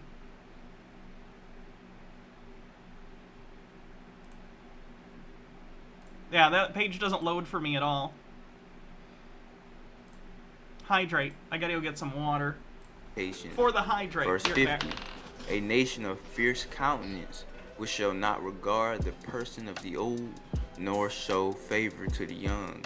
This scripture shows that the oppressor was very cruel and ruthless when it came to the oppression and destruction of our people. You will see more of that further on in this documentary. In 1452, Pope Nicholas V issued a papal bull known as Doom Diversis. He authorized Alfonso V of Portugal to conquer all Saracens and pagans and non-Christians and deliver them into the hands of Harold Elbowman says I'm black, in case it wasn't clear. I assumed. Based on what you said. Marcus Drake says, maybe it's because I'm a black guy who's heard and seen this shit all my life. I understand the desire for a new history, but I hold this shit in deep, utter contempt. Forrest Espion says, I get it now, Hannah. I want freshly picked crazies with a little dirt still on them. And Tea with Goblins says, slightly off topic, but I think you might like this BBC podcast, Evil Genius. A panel of comedians discuss historical figures and decide if they're evil or genius. Absolute binary, no gray area. This episode about Genghis Khan is pretty interesting, but the rest of the series is worthwhile too. Cool. I was once Genghis Khan's defense lawyer. I got him off. That may have been a project in high school AP world history, but still. Just saying. I'm for hire. Not a lawyer, but I did get Genghis Khan off, so. Perpetual servitude, but this would later be applied to those of the Americas after the Moorish rule of Iberia came to an end. Thousands of people got Genghis off, Hannah. Yeah, wording. After the end of the Battle of Granada in 1492, hundreds of conquistadors sprang from the coast of Iberia and penetrated the old New World, with Christopher Columbus being the first. Some historians will say that white... Am I the only one who... By the way, this is hilarious. For those who don't know, Christopher Columbus's real name was Christopher Colombo, but it was fashionable at the time to add us at the end of your name arbitrarily because it sounded Latin. So his name was not Christopher Columbus. It's Christopher Colombo, and I find it fucking hilarious that everyone did that. Europeans could not imperialize the old world until Moorish rule in Spain came to an end. Because Marcus Drake says, of course, this is the biggest conspiracy theory solved. I don't know what you call it. My poop comes out of my butthole or in there. I want that to be my new text notification. So I'm just in public, and it's gonna ding, and it's gonna go, my poop comes out of my butthole. I don't know. Steve with a Q says, Colombo, you say. Just, one more thing. The Spanish and Arabic Moors were the first to lay claim upon the Americas from Europe, hence the numerous Arabic merchants all throughout the Atlantic during that time. It is also a well-known fact that Columbus brought a Hebrew interpreter along with him by the name of Luis de Torres, because Columbus was expecting to find Israelites in the land. Yeah, that's not fucking true. Not only that, did I ever make that my text notification? No. I always have my phone on silent. But Columbus also stated that he was trying to capture the holy city of Zion in the Indies. You can read about this in the book Christopher Columbus and the Participation of the Jews by Meyer Kirsling. In an excerpt of this book we read, of sources, statements, opinions, and prophecies on the subject of the recovery of God's holy city in Mount Zion, and on the discovery and evangelization of the islands of the Indies and all evangelization the other peoples and nations, to Ferdinand and Isabella Ecteria, our Spanish rulers, only going to the Caribbean and the coast of Central America, never to find this city of Zion that he was longing for. However, he was trying to find a passage to India. Islands full of melanated Taino, Arak, and Carib Indians, who he called Los Indios, or the people of God. But there he and his men raped the woman and took nearly 1,000 people as captives and brought them to Spain and Portugal. And they were traded along the coast of the Mediterranean and North Africa. Some were even taken as far as the Silk Road to Asia Minor. In 1493, Pope Alexander signed Intercateria, which gave Spain and Portugal authority to every area west and south of the Cape Verde Islands. Isn't it funny that they just thought they could do that? I mean, I guess they took it by force, but like, you know, I've decided as the Pope, that's ours. God told me I can have it. In 1494, these lands of Central and South America were officially divided into conquest borders by the Treaty of Tordesillas. Spanish adopted their own version of slavery called encomienda, where captured people of the Americas were now property of Spain. Does he understand that both indigenous people from the Americas and people from Africa were both enslaved? That doesn't mean they're the same people. A lot of people historically have been enslaved. Oh my fucking god. Tea with Goblin says, a while ago, my then girlfriend, unbeknownst to me, changed my message tone for her to a sound clip of Gilbert Godfrey reading 50 Shades of Grey.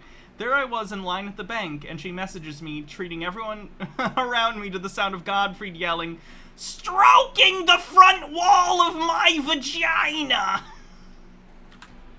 However, I was doing Gilbert Gottfried! When South America was under conquest, the goal of the Spaniards shifted from finding Zion to finding El Dorado, or the City of Gold, which many conquistadors probably considered the same thing, as in many scriptures, Jerusalem is the... Okay, I think that's enough of this particular video. I am gonna save this guy, I have him saved. Posts a lot of interesting stuff, so... Alright, let's see, what else can we search?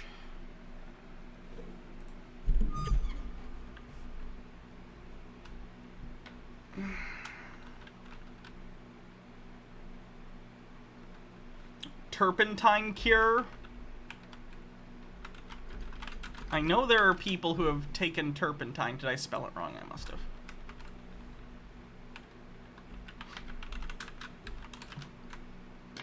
There we go.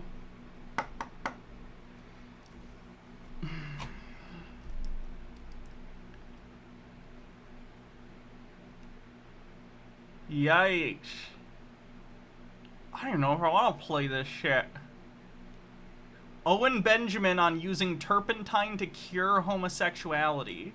Just keep pumping for life. Pump for life. Dog dewormers supposedly kill cancer. Well, my turpentine's coming in the mail. I just got some castor oil and some other... To be clear, turpentine is not for ingestion. That'll fuck you up. Do not, under any circumstance, ingest turpentine. Isn't turpentine used as a fucking paint thinner? Don't put it in your body. There's no paint there to be thinned. Seriously though, it'll hurt your internal organs, it'll hurt your body, it might kill you. do not put turpentine in your fucking body.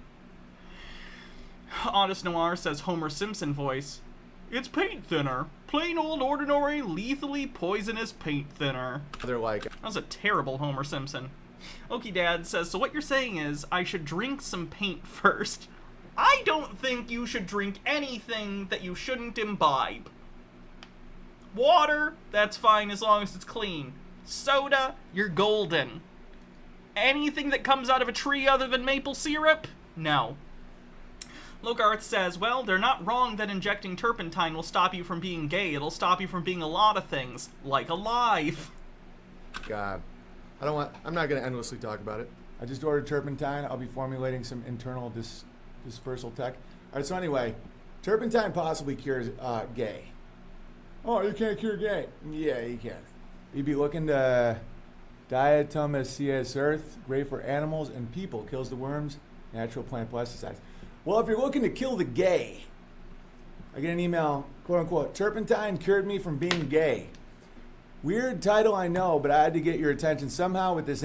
I feel bad for whoever wrote that email, because they are in a river in Egypt. Oh, the title is denial. Auntie Pretzel says, Hannah, you did this stream after Jeff's Wingnut Roundup. Oh, well that works out nice, doesn't it? Good double feature. From a YouTube video of a guy that claims he stopped having homosexual urges after doing the turpentine cleanse. Did it chemically castrate him? Because that's pretty much the only way you would not have sexual desire anymore. It's not going to change your orientation. This was not the intent, though. He also hits on some deeper connections. Another interesting thing about parasites, the removed Bible book Gospel of Peace. The removed Bible book Gospel of Peace literally talks about parasites as demons, and Jesus helps a man with fasting and other tricks to remove it. He ends up using warm milk to bait the parasite into coming out. Little grabbler parasite. That's not how parasites work. A couple other things in there, like enema, not a joke. That had me thinking, I hope it never comes to that, but overall extremely interesting. Anyway, thanks for all you do. Much love, God bless. So apparently there's a guy on the internet who was trying to do a turpentine cleanse because he's gay and he was probably trying to get fit. And then it made him not gay. What? 5 years ago, I would have thought that was BS. I absolutely think gut biome and parasites have a lot to do with dudes wanting to pump butts.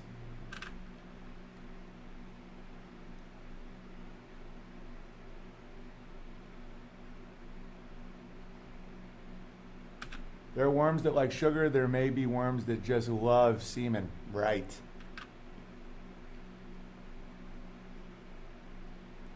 Any worms in chat that love semen? Getting down. I'm great. Are you okay?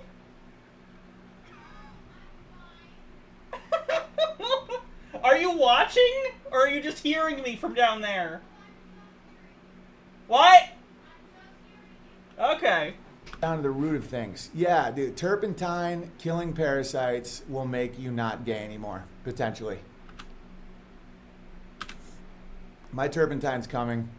Enemas, I just can't do it. I have this weird thing about asses. Like You don't say. I'm getting that vibe, Benjamin. I'm getting the vibe. Find it all very disgusting. It's not disgusting. It's fine. Just clean it out. Very horrifying. I don't even like when people talk about it. The gay world's new hope, turpentine.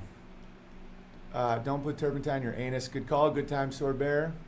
The anus is an outlet, not an inlet. Well, that's pretty obvious, Southeast Willis Bear.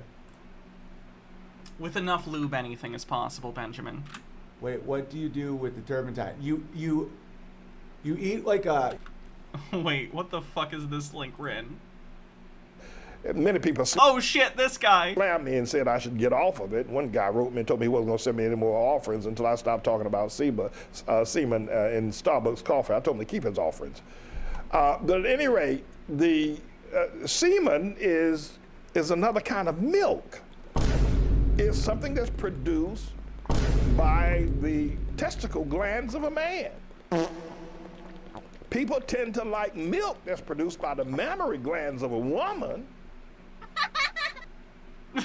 That was a weird edit. You ingest like a teaspoon with some sugar to bait the parasites, and then it kills all the parasites, and it To bait them, that's how things work. makes you it makes you straight again. Turpentine induces labor. Hint, hint. We don't have any turpentine right now, but my bottle's on its way. We don't need to induce labor. I just like hanging out with you guys out here. All right. I mean, good for you, man. But I'm cool. I'm working on the turpentine right now. I still haven't looked into the turpentine stuff. Thanks for the reminder. I've never heard of using it. Me neither. My buddy told me about it, and now people are writing me stuff. And I just got this. I read it already, but it just says turpentine cured me from being gay. I'm just going to read the first part. Weird title, I know, but I had to get your intention somehow with this info. The title is from a YouTube video of a guy that claims he stopped having homosexual urges after doing the turpentine cleanse. This was not his intent, though. He also hits on some deeper connections. What if we just went into gay bars and just put little bits of turpentine in all their drinks? And they... Fucking yikes. Keep an eye on your drinks and bars, everyone, for multiple reasons. We're like, oh my God. Yeah, I work in the fashion industry, and... He's just literally talking about poisoning people. You look so good. You go to Planet Fitness? No way. And then they're drinking. They're like, oh man, what is this? I need to get out. I'm going to Olive Garden. Olive Garden's a pretty straight restaurant. That's not a bad choice, daughter of Tiamat. That's not how it works. That's not how any of this works. Although Olive Garden is catering Baha and I's wedding, so take that for what you will. If they just, if it killed the gay parasites. The people aren't the parasite. Don't mishear me. Tea with Goblin says, if parasites are demonic, then according to this guy's logic, every time I give my cats worming tablets, I'm performing an exorcism, which would explain the noises they make. I'm not calling gay people parasites. I just think that they may be serving some worms in their gut. You know, I loved it. It made me happy. The blood was the best to see. Turpentine next hit Gary Barfad. Yep. It's one thing if you're gay and you're my friend and you never bring it up and you have a lot of value in your life and you're not self-destructive and you're not judgy and you just have this thing. Oh, your gay, hypothetical gay friend better not be judgy, but also they better never, ever, ever, ever talk about their romantic life whatsoever. God, he's such a piece of fucking shit. But in general, the way gay guys act, I just like, do people enjoy talking about this all the time? Probably trauma-based. Yeah, a lot of it is, but life is trauma. You know, have some turpentine, kill the worms, and move on. You know, the trauma. My heart goes out to traumatized people, but at some point you got to give them the tough love and be like, listen, dude, life is trauma. Like, it's dudes with tits, not chicks with. He is a Holocaust denier, yes. Dicks. Starve the pedo until they just fucking die. That's the way out, and that's why people want these big, grand ways out. It's like, oh, I got the documents. Good luck. Okay, I've had enough Owen Benjamin for a lifetime. Oh, this is the Shabambu guy taking turpentine. We're gonna do the turpentine. Can't play that, though. Cure. Medical misinformation. Everything else is taken, yo. Thanks for 28 months. Anonymous, cheer. Thanks for 1,500 bits. God damn. Wow. Thank you very much. I appreciate that. Fuck. Thanks. It's $15. Appreciate it. Very much so.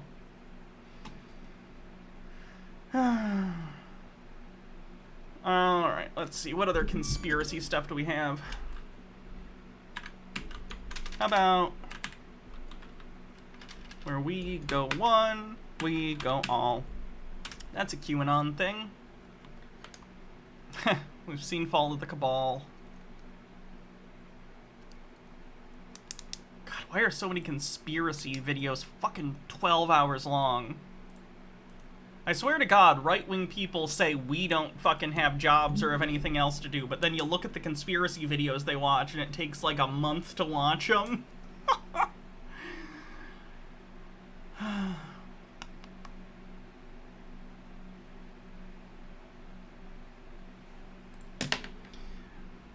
Great Awakening. That's a good one.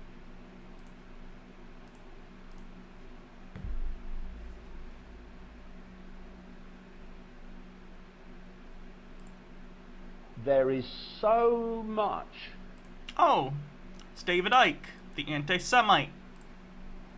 Smoke and mirrors, where things look a certain way, and then they look that way, and then they look that way, when actually they're that way. Did you know that the old calendar used to have 13 Oh my God, sorry for the noise.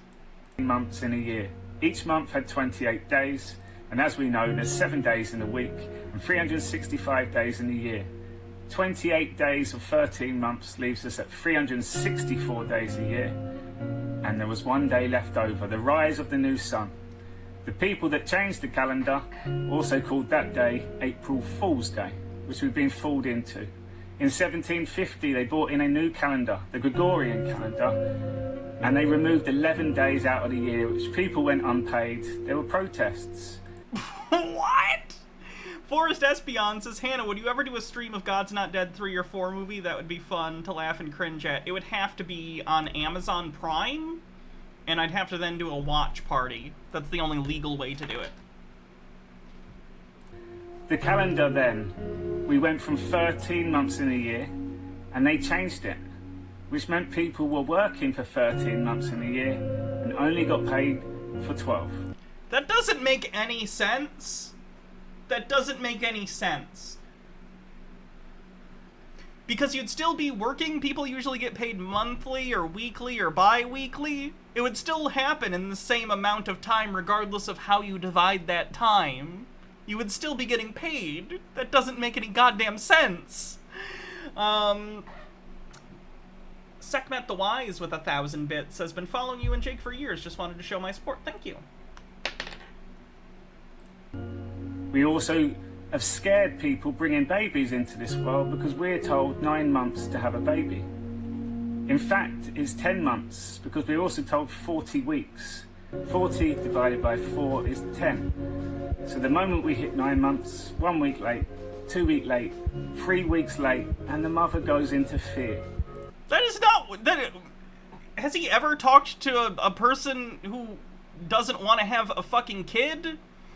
No one is like, I don't want to have a kid because I'm afraid it might take longer than 9 months. It might take 10. Like, no! What? That is not a fear that most people have who don't want children. What the fuck? Like, they're like, 9 months is cool, but I'm drawing the line at 9. Any more than that, I'm fucking done. MH Darkbeast says, speaking of long videos, did you see the shit on YouTube for nearly 6-hour-long Fandom Menace Media Chud video on Doctor Strange Multiverse of Madness? Talk about upsetty spaghetti. No. I did not. That's crazy. And then the baby comes into the world in fear. Eldronder says, lousy smarch weather. Deception runs deep. The government have controlled every aspect of our lives, and that's about to fall down. Pay attention to November 8th. Enjoy the Great Awakening.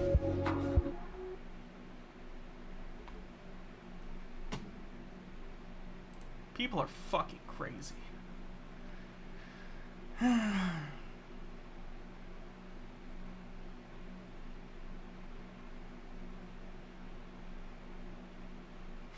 Do we want to listen to a cringy song?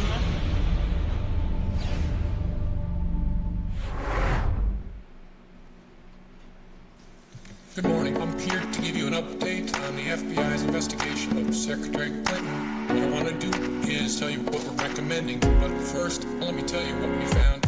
110 emails in 52 email chains have been determined to contain classified information.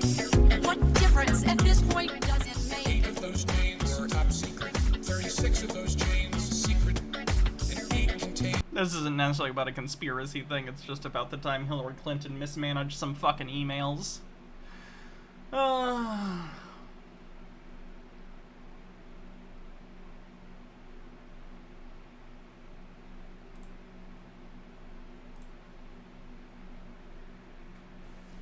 through your head.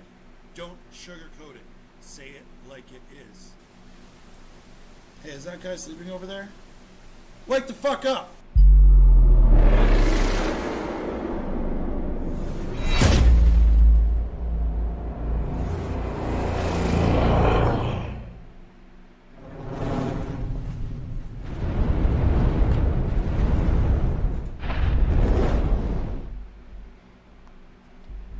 How was... Okay.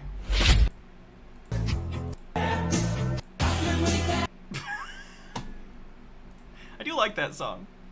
How can we dance when the... How can we...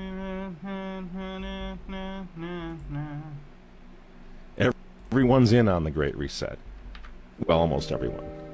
There's one guy Have I listened to Tim Pool's new song? No. I heard it was bad. who's got the power to do something to stop it. You know exactly where I'm going.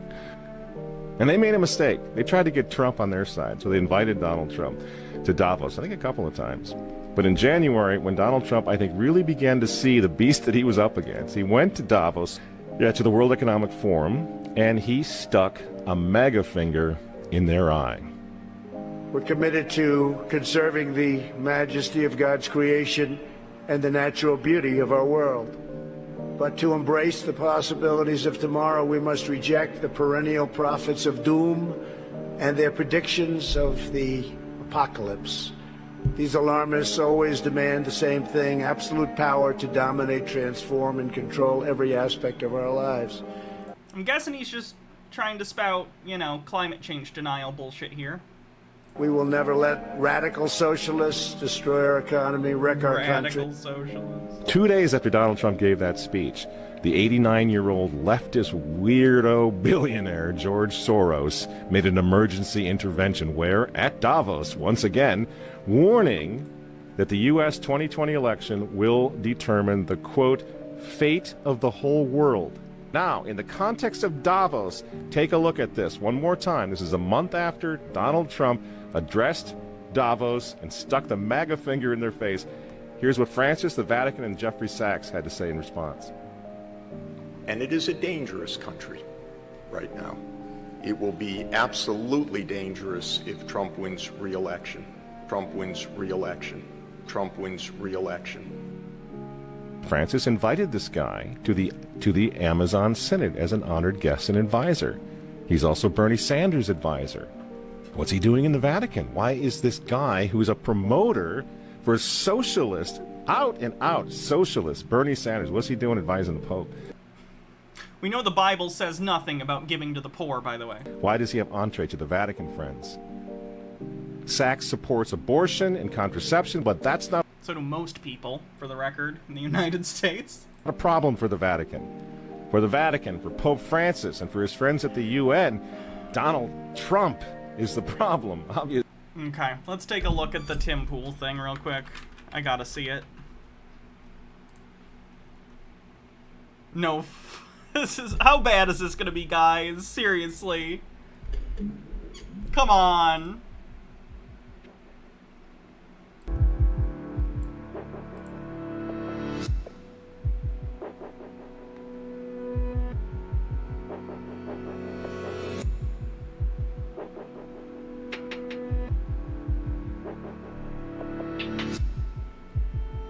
Worse than Sonic running up that hill? I don't believe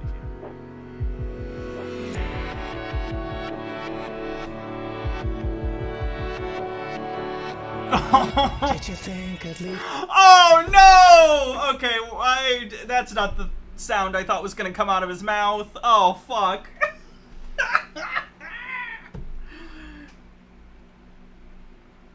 Here's the thing. Alright. I've done a lot of embarrassing things on stream, but at the end of the day, it's tongue-in-cheek, and I know I'm being embarrassing, right? So that's kind of the fun of it. Is I have no sense of self-respect to the point that I, you know, have any delusions of being cool or coming off as anything other than a big fucking dork weirdo. So like, whatever, you know? This is what I'm going for. I get the feeling that Tim Pool really wanted to come off as cool here, and that's rough. That's a rough take. My Chemical Castration. Ooh, that's a good one. If you're there, did you think I'd never keep my promise to? It's easy when I'm lying there with you, and every night I dream of you. Guys, I don't know if you know this, but trying to be cool is the least cool shit ever. Just be a fucking human being. Stop. And every night I promise to hold on to the dream I one day wake up next to you.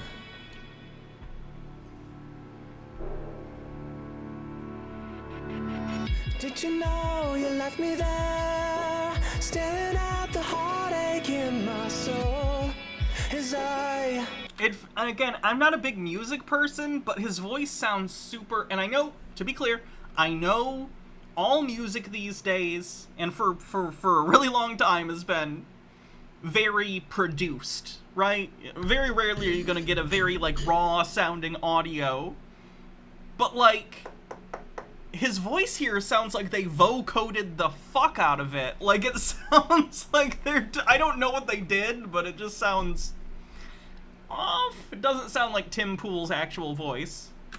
Fell to pieces into the one you're leaving for. There's only one thing I want you to know, is that I have found my peace here.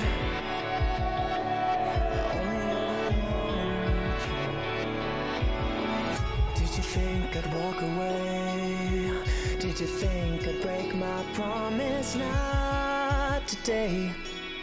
It's easy when I'm standing there with you, yet every day away from you, it's another day. Honestly, the music is, like, forgettable. If I heard this on the radio or something, I'd just probably change the channel and be like, whatever. Sounds like some shit that I'm just not interested in. The video's kind of confounding to me, because it feels like it's trying to set a certain tone, and it just makes me laugh. Like, the people in the music video, this woman and the guy that's, like, walking around the house, coming off as very weird. I break my promise to hold on. Thrashmeo says, I think we just have to pretend their art is good and hope they don't follow Hitler, Bush Jr., and Ben Shapiro. Cause holding on is harder than I knew. It's a 3-minute build-up and a 4-minute song. Wait, there's like an actual fucking drop? And it hasn't happened yet? Did you know I left you there, staring at the heartache in your soul, as your heart fell to pieces into the world you're leaving for? There's only one thing I think you should know, is that now you can rest in peace, dear. What is this 2007 editing? Look at this photograph! I only ever wanted you to stay. I only ever needed you. I only ever wanted you to stay. PM Trey, thanks for 28 months, says, what is this? Tim Pool's music video. I only ever needed you. I only ever needed you.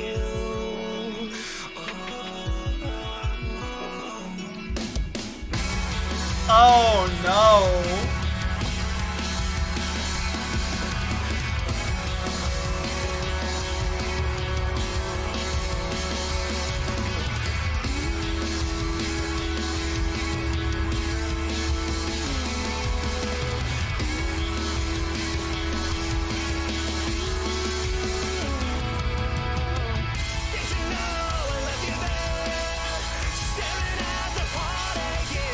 Timcast Records.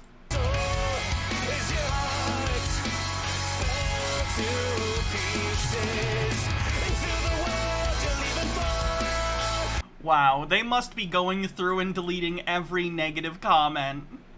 Because if you look at the newest, you know, it's full of people being negative, but if you look at the comments that are like top comments that have been here, They're all incredibly positive.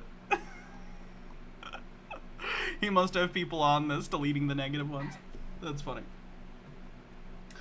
A Tim Pool video, but it's from 2007. Gregory Term says, I've had some friends of mine start playing Fallout 76 lately, so I've joined them because it's on sale. It's certainly not a game without its faults, but it's a hell of a lot better than it was on release, and I think I like it more than Fallout 4. Also, everybody I've met in-game thus far has been pretty wholesome, which is nice. I tried in the last year to play Fallout 76, I just can't do it. I like the world a lot, I like the new items and clothes, but the monetization scheme I don't like. I don't like that you gotta pay for all sorts of shit, unless you want to grind for a ton of the caps or whatever. Not the in-game currency, but I mean like the creation club points or whatever they're called. And secondly, I just can't get into a game that I like single-player games. Maybe it's because I'm an only child, I don't know, but I much prefer single-player games. So I just wish they would take the world of Fallout 76 and build a single-player Fallout game around it. Chromatic Cuttlefish says, oh, it's a song about Trump not getting reelected. Now I get it. And Tea with Goblins with 50-bit says, the lyrics sound like they were generated by a bot that was fed gigabytes of subpar early 2000s emo tracks. It's like wallpaper music with an edgy blue filter. There's only one thing I want you to know, is that now you can rest in peace, dear.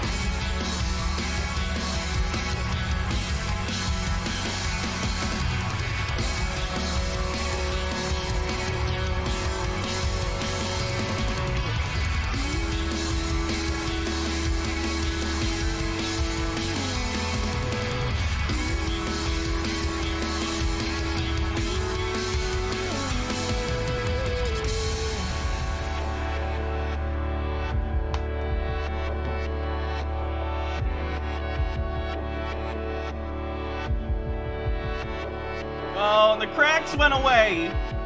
Symbolism.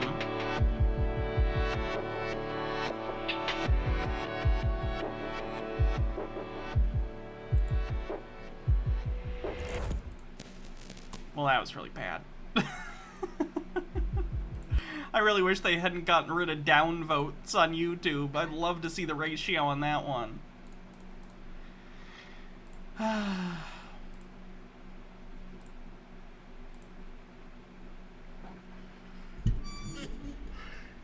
Oh god.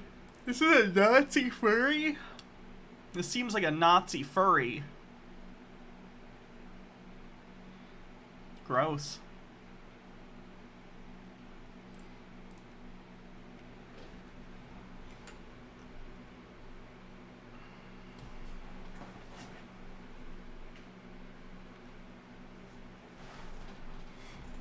Furries who are Nazis know that if Nazis actually got into power, they'd kill furries, right? Including them? Just seems like they should know that. Like, they're not gonna get to be furries in a Nazi world. They'd get killed? They'd get killed. It's fun. I don't even. How does BitChute sustain itself? Look at these are the fucking videos on the front page of BitChute, and they're at like 300 views, 400 views, 800 views, 1,500 views, 2,700 views. God damn. Two Man says, "Oh God, furry chuds are such a blight on the community." Oh. What else we got?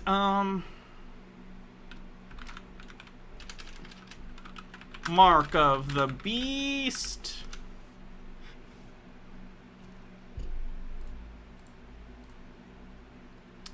Logarth says, the furry raiders are the Nazi furries. Yes, they're where all the worst go and were the main components of that AWU con. And yes, they already have been laughed out of the real Nazi groups they tried to join. The group has been deeply infiltrated, so we know everything that happens in the group. Oh my god. Now I just want to do a series on furry Nazis and what the fuck that's all about.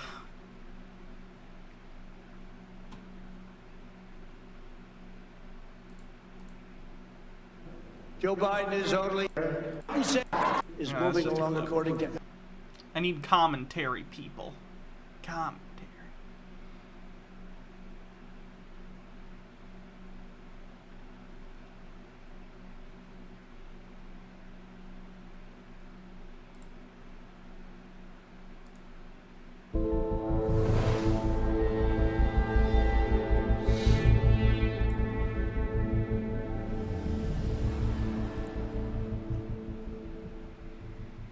Love, peace, and grace from the heavenly Godhead, including the Almighty, merciful, and loving God. Is this guy like hiding in South America somewhere? Where the fuck is he? The Father of lights. He's on Isla Nublar. He's about to get eaten by a velociraptor. His holy son Yeshua, or Jesus Christ, also known as Emmanuel, who is God manifested in the flesh. And the Holy Spirit of truth, the Ruach HaKodesh, as he's called in Hebrew, who moves us to repent from our sins, and who produces his fruits of love, peace, joy, kindness, faithfulness, and patience, to name a few. Happy Sabbath, blessed Sabbath, on the Lord's Day, his holy 7-day Sabbath. Joyeux Sabbath. In John chapter 5, verse 39, Yeshua, or Jesus Christ, says, "Search the scriptures. Oh, this guy's then boring. You think you have eternal life." Alright, someone else give me a keyword to search for the conspiracy theories.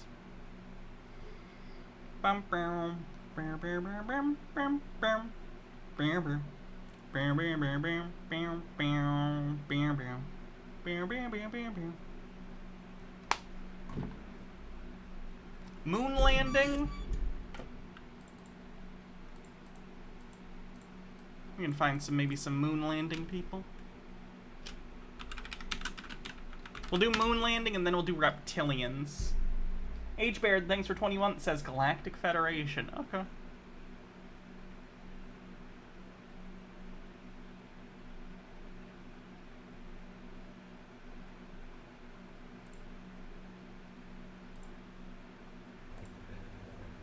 The 1969 Apollo moon landing. That's just someone we normally cover.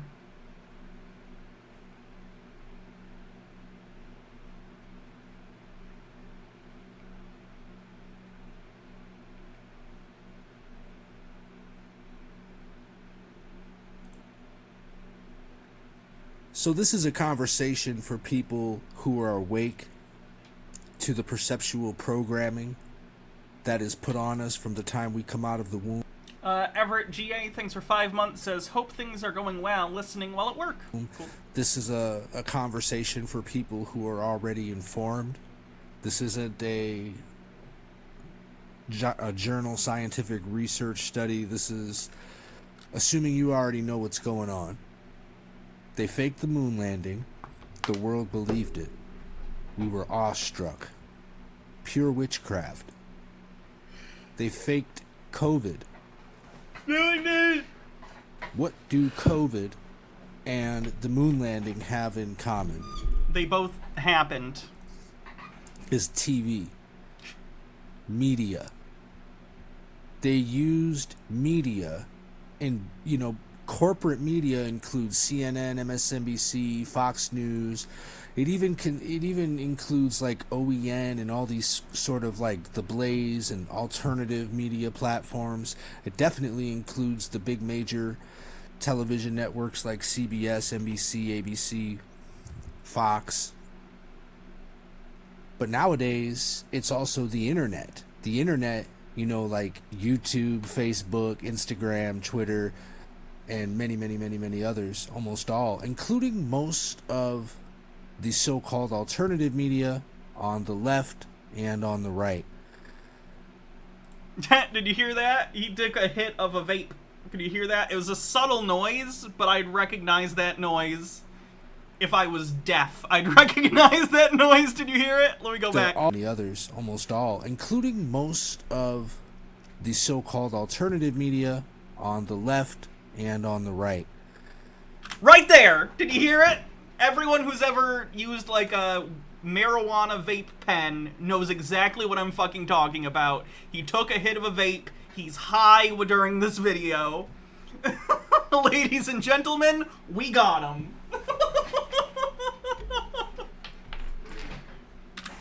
They're all used to perceptually program. I think it's weed. I don't think it's tobacco. In fairness, I've never smoked a tobacco vape, but that sounds exactly like a THC concentrate vape. The minds of human beings, of civilization. So with the television, they were able to fake the moon landing. And again, this is assuming you're informed. If you think I'm a kook because I say they faked the moon landing and they faked COVID, tune it out.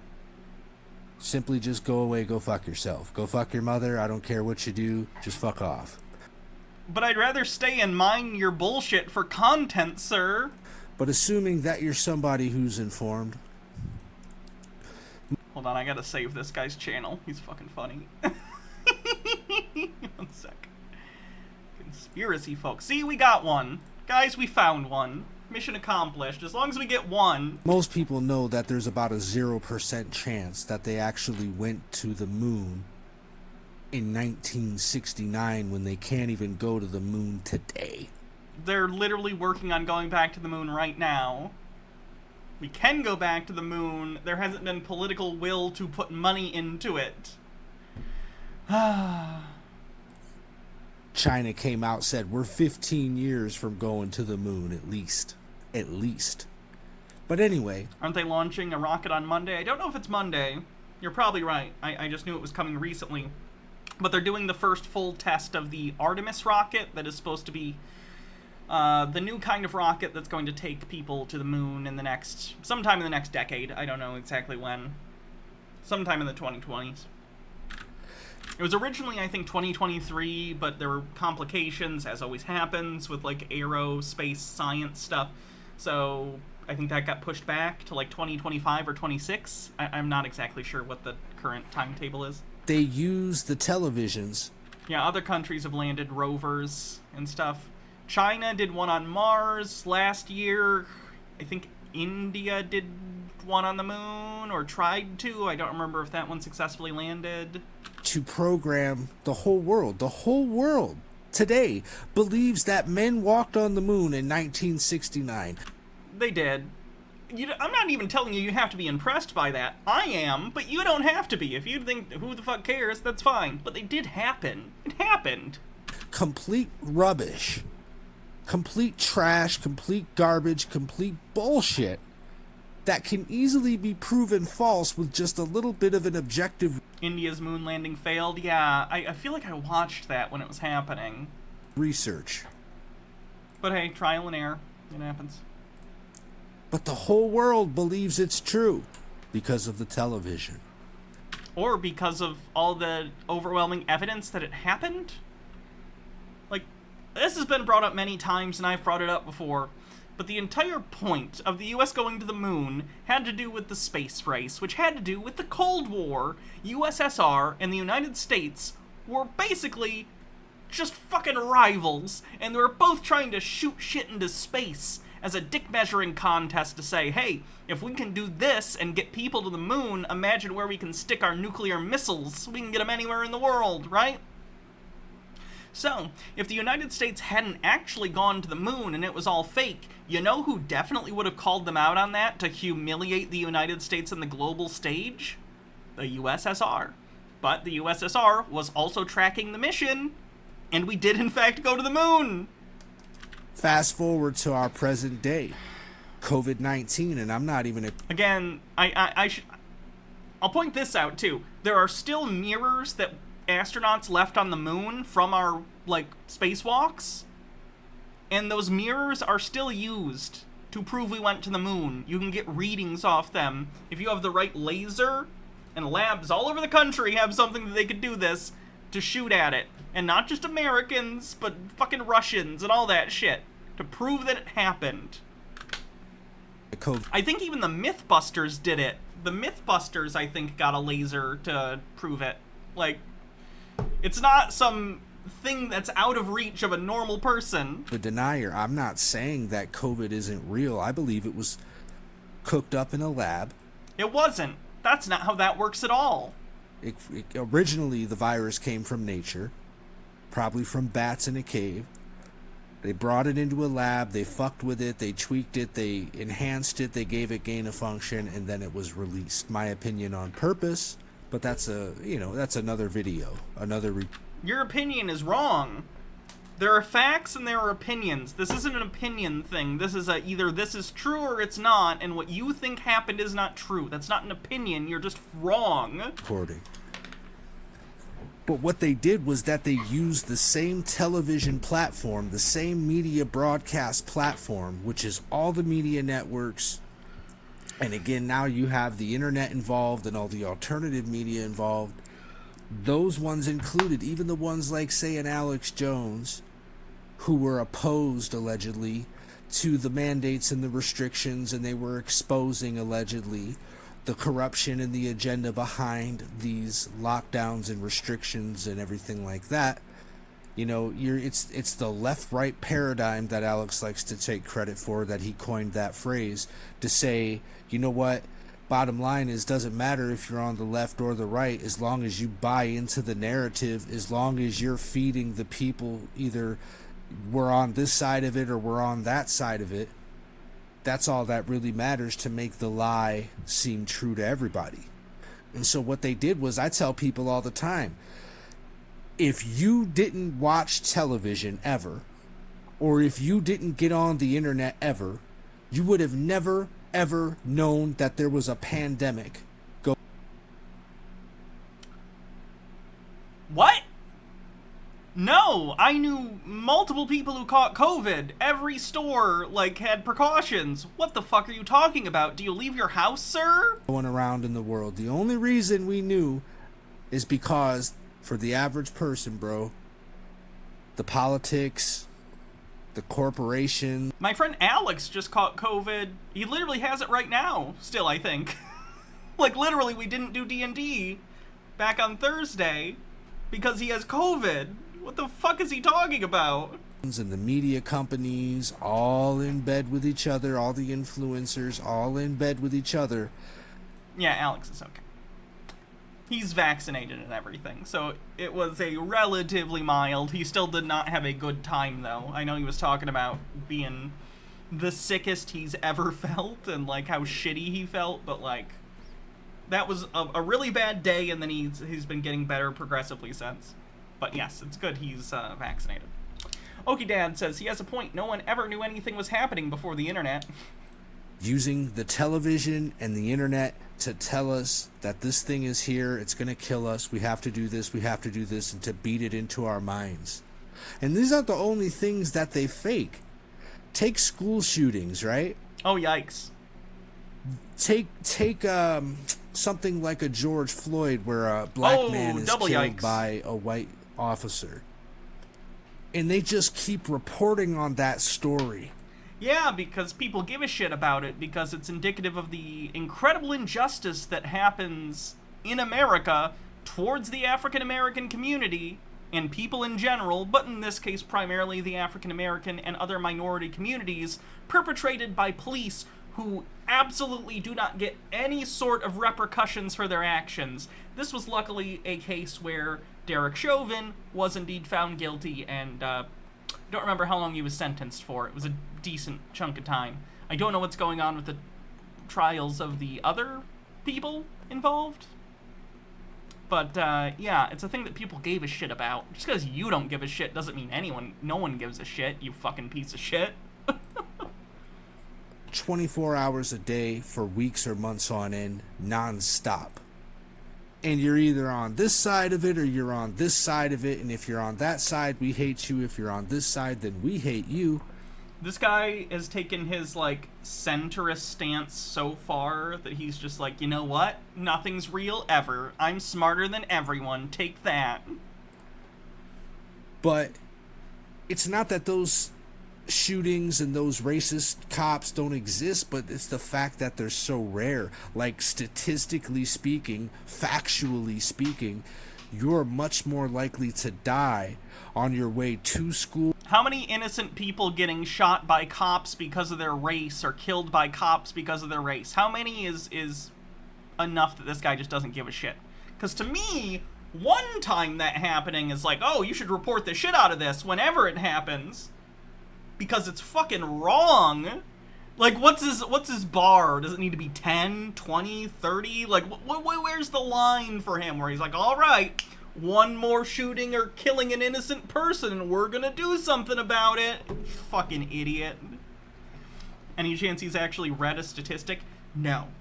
Or from school than to be killed by a shooting at school, no matter what your mode of conveyance is. So whether you're walking to school, riding a school bus, riding public transportation, being driven by an adult, you're much more likely to be killed on the way to or on the way from school than at school by a Hey, I don't know if you know this. School shootings aren't accidents. School shootings are crimes intentionally committed by disaffected fucking assholes who want to hurt a lot of people. It's not the same thing as an automobile accident, you fucking cunt. Shooting. That's statistically factual. Yet, they take a school shooting and it's just Parkland.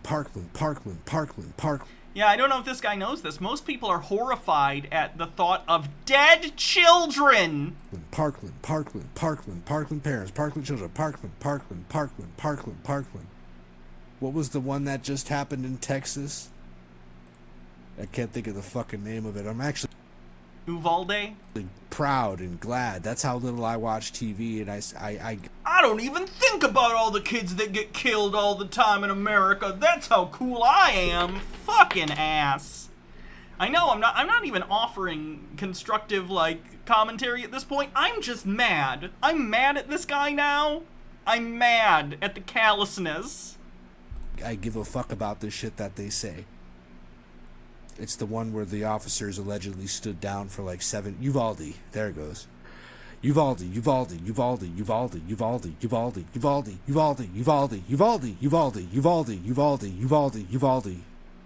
Oh my... Uvalde. Did we say Uvalde? Oh, by the way, Uvalde. And so the whole world is just thinking about school shootings, how terrible they are, which they are, when they happen. And then it's like, we got to take away the guns. We got to do this. We need bigger government. We need more tighter controls and... Bumble Homestead with 100 bits says, how can you be constructive with this level of apathy? It's impossible. Restrictions. We got to take away your freedoms because you can't be trusted. Blah, blah, blah, blah, blah. Even if it just saves one life. Blah, blah, blah, blah, blah. Uvalde, Parkland, Uvalde, Parkland, Sandy Hook, Parkland, Uvalde, Sandy Hook, Parkland. And it's like, why are these corporate media and all the other people who grift off of it and make money by, like an Alex Jones, to say, well, we'll take the other angle of it, but we're still involved in the lie? Like, why do they choose to beat this shit into us relentlessly? Because most people give a shit that children are being shot to death at school. If you don't, have you considered getting therapy, you fucking sick asshole? H. Baird says, as someone who's been on campus during a university mass shooting, you do really get sick of the press being everywhere, but it still happened, it was still bad, and fuck this guy. It's to control our perceptions to what we... Okay, I've had enough of this fuck. At least for now. What a piece of shit.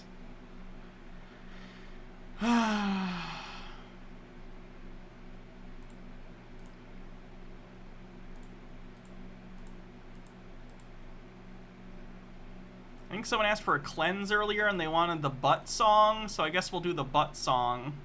Where is it?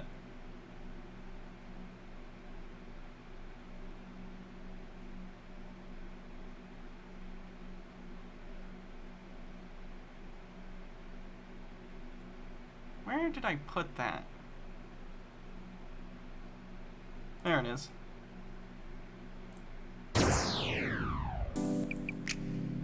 This will cool me down. Or heat me up. Ooh. Yeah. Ooh. Yeah. Shawty wanna fuck likes it rough and she's got a big oily butt. A big round wet McMuffin. Shawty's got sexual techniques and a big round oily butt. Goosebumps on her booty cheeks. I wanna bust a nut. She's looking good, she's got a lot of class. Big hoop earrings and that big round ass. I crack a stupid joke, but it still makes her Someone giggle. asked for I'm one it. step closer to seeing that booty jiggle. Seeing that booty bounce up and down and around. Vigorously Sometimes. shaking and making. What? I can't hear you. You can't yell from downstairs. Probably. Making that clapping sound. She's shaking that booty and dripping with sweat. Coconut booty oil makes her big butt wet. She's super bad, so I'm looking for some trouble. Booty looking like a big round wet bubble. Baby got back. Baby got a big round, but I want a snack. Baby got oil dripping down her booty crack. I'm hungry for that booty, baby, give me a snack. I pour a cold glass of water on her big round butt. I makes her get the goosebumps, so I can bust a nut. Shawty wanna fuck.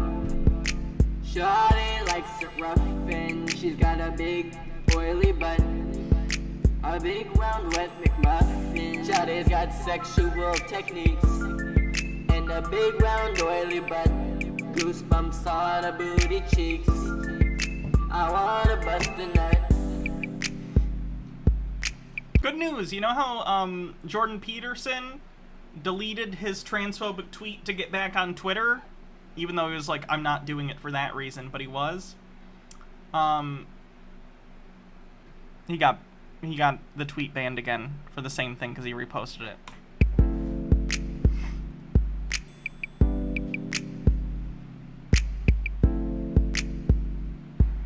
Whoa, whoa, whoa, yeah, yeah, yeah.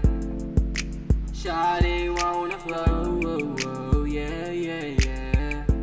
He has his account up still, though, which is fucking bullshit.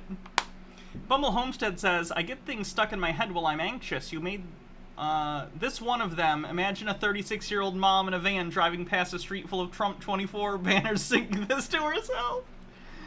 Logarth says, then perish meme here. Whoa, whoa, whoa, yeah, Whoa, yeah, yeah.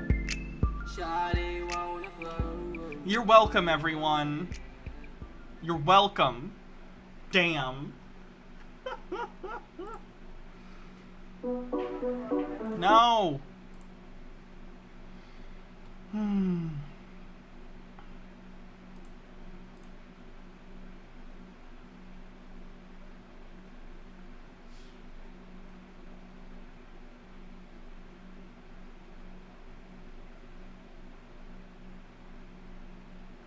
Wait, why is... Oh, I thought he wasn't... I thought Alex Chu wasn't wearing a shirt in that picture, and I was so confused. You guys know Alex Chu? Tea with Goblin says, Hannah, I sent you this before, but I think Twitch ate my bits. Here's an anti-vax conspiracy doctor harassing the Queensland health minister at the gym. He has since had his license revoked. Nice. They're like the levels of... Oh, and Hornder says he's a child that just can't stop touching a hot stove. Insanity here are manifold, are multiplex, multi-layered, and malevolent. So Anastasia Palaszczuk, please go away. Please answer me this question. Please answer the people of Queensland. Why were you in Sydney anyway on the day we had the state of origin? Are we in such a state of emergency that you have to run away? You have to run away. You have to run away. You have to run away. You have to run away. Memesor Kolboth, thank you so much for gifting 10 tier 1 subs and probably kicking off a hype train, honestly. Nice, thank you, I appreciate it. Crazy stuff. 899 days of a state of emergency, and Anastasia Palaszczuk was at Sydney watching the Harbour Bridge get lit up, and we've got her deputy here right now in front of me doing squats in the gym in a state of emergency. So this is tyranny. 92% to level 3 on the hype train. They're loving it, they're loving life, and what about you? Are you loving the petrol prices? Are you loving the lack of medical... Nemesor, yeah, I'm not going to remember that. Nemesor Kolboth. Freedom. Sorry. Are you loving the fact that doctors cannot speak freely about what goes into your body? Are you loving the fact that we don't have parliamentary democracy anymore? Are you loving the fact that there is a law before the Queensland Parliament right now debating whether to end medical freedom forever? Yes, look it up. It's called the Health Practitioner Regulation Act, National Law 2022. It's a bill before the Queensland Parliament. It was introduced in May by our so-called health minister, the one who doesn't know anything about health, who doesn't understand, she can't possibly understand why there are code ones, why there's an ambulance ramping crisis in Queensland. She has no idea as the health minister.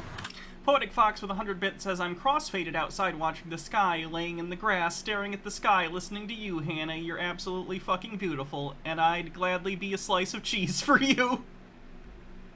Alright. Glad you're having a good night. Be safe. Introduced a bill in May of this year, it's happening right now, it's hard to believe, I know, that says that we must change the focus of patient care away from the patient-doctor relationship to the public health messaging. Literally, the wording of this bill states that the public health must be of the paramount importance when dealing with a patient. So, as a doctor, what this means is if they pass this law, which we've got to get out there, we've got to support the people's revolutions, we've got to support Queensland people's protests, we've got to support any group that's standing up for freedom, any politician, like Stephen Andrews from Morani, like Senator Malcolm Roberts, like Senator Jared Rennick, like Senator Alex Antic. We've all got to stand together, because if we don't, they are going to kill us. They will. Fucking yikes, guys. 97% to level 3. I am so sick of conspiracy theorists being like, oh, they all want to kill us. No, we don't want you to kill other people, idiot. I'm not a conspiracy theorist. It's just basic standard knowledge science. If they change the law stating that if doctors cannot help their patients, and we must treat the public interest, not the individual, there will be medical injuries all the time. There will be deaths all the time. There are already deaths all the time. Because doctors, if they're afraid, like they are now, they will never treat you again. You can never trust a word they're saying. That doesn't make any sense. It would be in the public's best interest for you to be cured of your disease so you don't spread it to others. What? Stone Corbell with 100 bits says, go to level 4, and it does. Level 3 complete. I'm telling you, if they pass this law, do not trust a script. Do not trust a script. Do not trust a script. Never buy a script. Never buy any medicine whatsoever. We need to, you know what?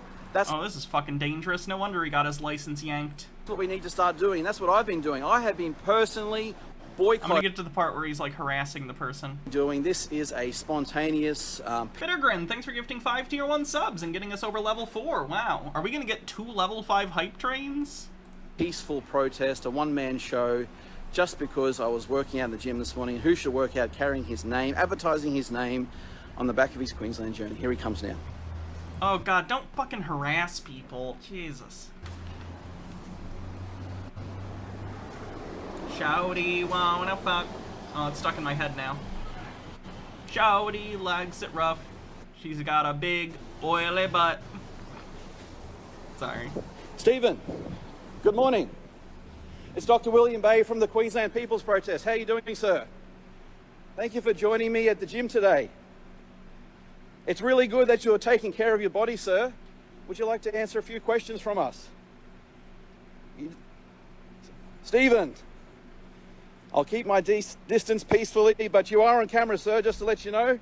This is the Queensland People's Protest broadcasting live across Queensland, across Australia. Would you like to answer any questions? Stephen, why hasn't the state of emergency ended? Day 899. Good morning, sir. Did he not even realize he was talking to him because he had AirPods in?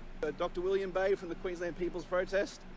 Hello, I just wanted to ask you, are we ending the state of emergency today? And any information going to be put into the Parliament about the Pfizer documents? Thank you, Stephen. I'm glad to see you working out.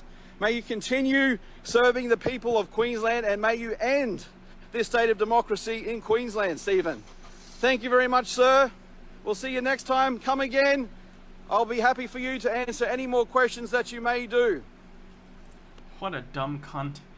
Chromatic Cuttlefish with 100 bits says, how did this Pillock get a medical degree in the first place? There have been public health requirements for doctors to report infectious disease since the 19th century. I don't know. 15% to level 5. I'm just glad he no longer has a license. Take care, God bless you, and may God bless the people of Queensland. So there we have it, ladies and gentlemen. We achieved what we needed to achieve today, in a way. Got one question under there, maybe two. Oh, was there a chud in chat? I didn't notice. That's funny. Didn't really get the outcome that I wanted to. Sorry, I didn't notice him. But at least he knows that we're watching, and that's what we've got to do. We've got to make sure... Defending Peterson. Well, there you go. He's closer to Jordan now. He's also been banned. So, cry about it. Sure that the politicians know that it... And you know what? If you're upset, just remember, go clean your fucking room. Because you can't complain about anything in the world unless your own house is in order. Daddy Peterson said that in 12 Rules for Life, which I've read, by the way. It's dog shit. Anytime, any place, anywhere, we will peacefully question them until they end this state of undemocracy in Queensland. So thanks for watching, everybody. What a douche. What a douche, what a douche, what a douche. He's a douche, what a douche. Seriously, fuck this guy.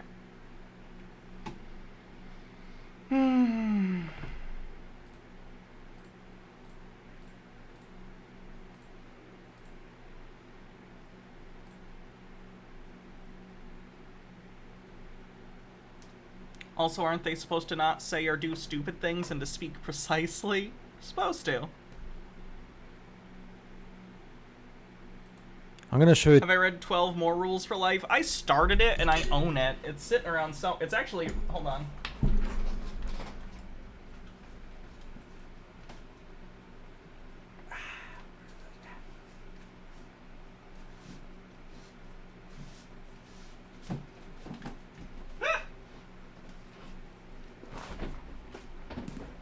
Yeah, I have it. I read, like, the first chapter, and, like, it's not autographed. I wish. But, by the way, on the, if you take the dust cover off this, on the front it just has JBP. Very classy bullshit self-help advice. Chromatic Cuttlefish says, Jordan Peterson quits Twitter more often than the Kardashians change their outfits. 16% to level 5 with 15 seconds left. Ugh. Level 4 hype train's not bad. We got a level 5 earlier, so that's like 9 levels of hype train for one stream. Good shit.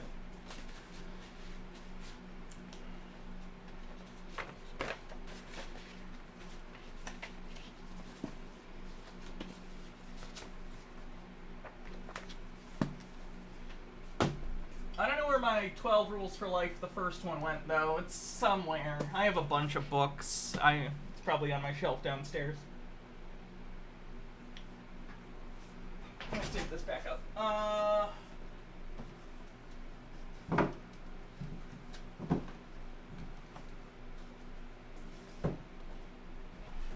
More importantly is what's next to it, which is my Quantum Leap Encyclopedia, From Al to Ziggy, the Everything You Ever Wanted to Know Guide to Quantum Leap, which is a prized possession.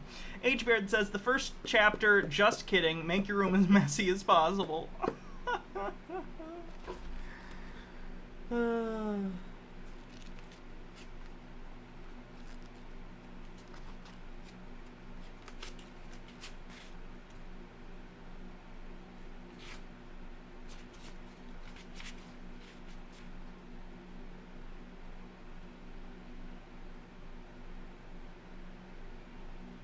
Okay. Not time to read my Quantum Leap book.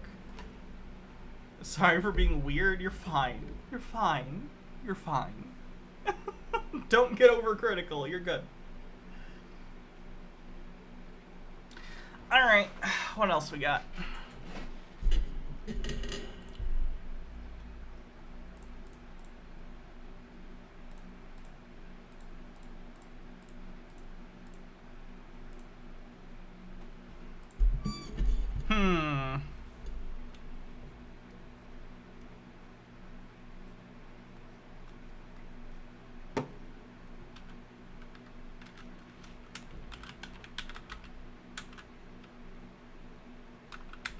Marvel movies. Can I find a conspiracy about Marvel movies? Probably not.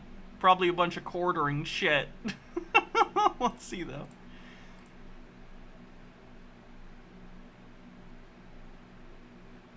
Yeah, you just get a lot of fandom menace bullshit. And the Morbius trailer.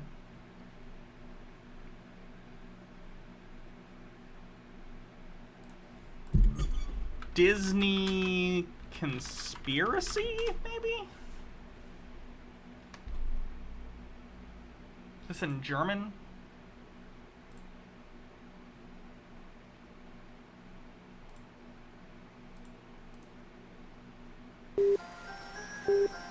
The name Disney is synonymous with...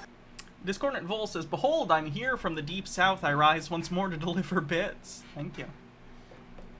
What's the topic on Tinfoil Tuesday we don't cover often? I don't know. We cover a lot. Clean, family-friendly entertainment, evoking images of colorful characters and smiling children. But there's more to the House of Mouse than meets the eye. Most are familiar with the notorious mind control program known as MKUltra, which later evolved into Project Monarch. But what is less known is the alleged role Disney movies and parks play in this nefarious program. Not only is Disney programming a staple of Monarch mind control, some victims even report being taken to Disney parks for programming. And a great number of Disney stars show signs of having been subjected to this form of total mind control. And that's why people like Britney Spears and the Master Tears. If you want to see, like, the reality of why child, like, stardom is bullshit, Jeanette McCurdy just came out with a book. It's a bestseller. It's called, like, I'm Glad My Mom Died or something. And that'll give you a non-crazy look into how shitty child stars get treated and why many have issues later in life. Surprise! It's because the adults in their life took advantage of them, sometimes sexually, sometimes financially, put all sorts of fucked up stuff about body image into their, like, heads. Has nothing to do with, like, MKUltra or anything. It's just capitalists being shitty. Surprise. Okie Dad says McCurdy's book was reviewed by Savvy Reader Books, and it was a trip. Yeah. Just went nuts. I haven't read it yet. I've heard interesting things. I have my Audible credit for the month, so I gotta see if it's an audiobook yet, and maybe I'll take a look. MKUltra mind control rules If I trust anyone, I trust Roseanne Barr, who's very stable. in Hollywood. So what is Disney's connection to the intelligence agencies? Is the CIA working in tandem with the Disney company to create mind-controlled celebrities? Find out as we investigate the dark side of Disney. Is the entire premise here celebrities often endorse progressive policies that I don't like, therefore they must be brainwashed? It can't just be that my moral compass is out of sync with general pop culture. It has to be that they're brainwashed. Before we continue into the shadowy world of Disney mind control, I want to take a moment to thank Vikings War of Clans for sponsoring this video. This is a worlds into which victims can dissociate. I think we maybe seen this before now that we're watching it.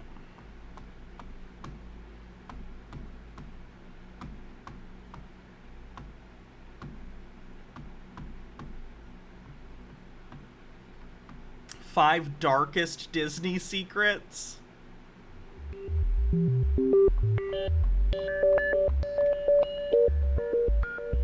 How could you not trust someone with pipes like this? Oh, the thing, yeah. Can you see by the dawn's early light what so proudly we have at the twilight's last? Oh, God.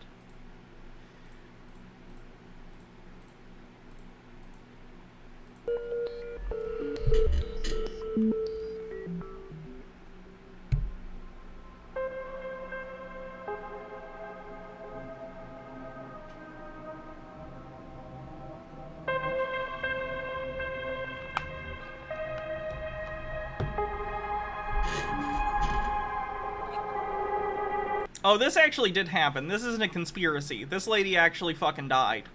Chromatic Cuttlefish says there's some pretty trippy real-world conspiracies, for want of a better term. I only discovered a few years ago that the CIA helped fund the production of the animated adaptation of Orwell's Animal Farm. Oh yeah, real things like that happen.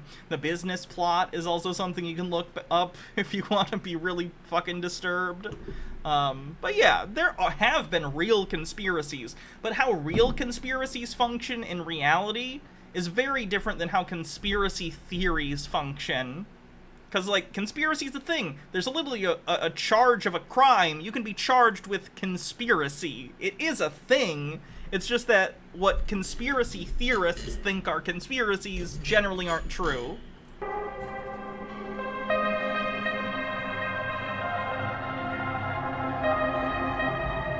Oh, this... Yeah. There's no commentary, so I'm not going to watch this. But she did die. It was sad. Disney and its connections to the CIA.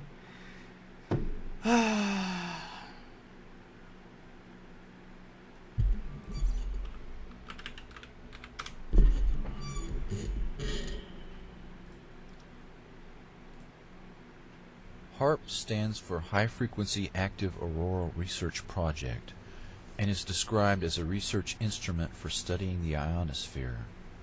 An ionospheric heater, or ionospheric radiation instrument, IRI, of which many exist, but HAARP is special. The ability to focus energy and the unprecedented amount in gigawatts, billions of watts, make it literally millions of times more effective at heating the region about 150 miles above the Earth's surface. The atmosphere has most of its density below 30 miles altitude. The ionosphere is the very thin layer above that absorbs dangerous ultraviolet radiation and makes life possible on Earth. There is very little mixing normally between the two layers, but disturbances in the ionosphere translate to changes in weather, such as normally occurring sunspots and the solar wind. The main idea behind HAARP is the ability to direct electrons along the naturally occurring magnetic field lines of the Earth and accelerate them to near the speed of light, to form a protective shell of highly excited particles that not only block communications worldwide, but destroy missiles in their trajectory as they descend from space. The effects can be localized by punching a hole through the ionosphere to Discordant Vol with 100 bits says, the business plot, or how I moved away from the gold standard and nearly got the country taken over by fascists. Superheat an area 30 kilometers in diameter into a plasma shield. Any missile or aircraft would be destroyed that tried to fly through the plasma, which is the fourth state of matter. A hole in the ionosphere above an enemy country could kill by allowing the solar radiation to strike the surface of the Earth unhindered.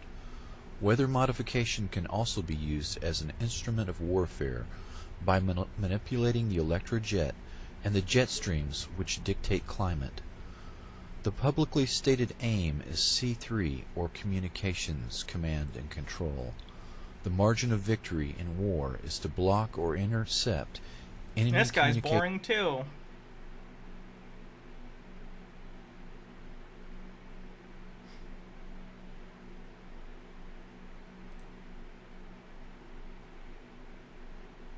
In 1983, I did radio tomography with 30 watts, looking for oil in the ground. I found 26 oil wells over a 9-state area, and 100% of the time was accurate with just 30 watts of power beaming straight into solid rock. HAARP uses 1 billion watts beamed straight into the ionosphere for experiments. Picture these strings on the piano as layers of the Earth. Each one has its own frequency. What we used to do is beam radio waves into the ground, and it would vibrate any strings that were present in the ground. We might get a sound back like, and we'd say, that's natural gas.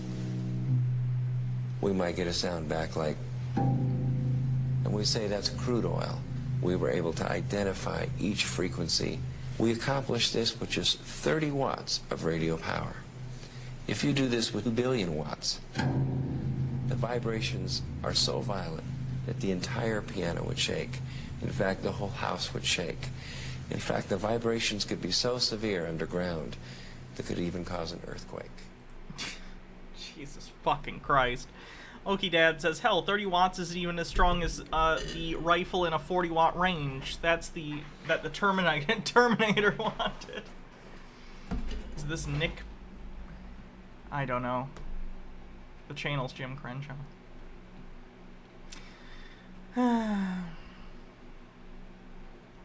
Alright. I think I'm done for the night. Let's take a look at who we're gonna raid. Thanks everyone for hanging out. Appreciate it.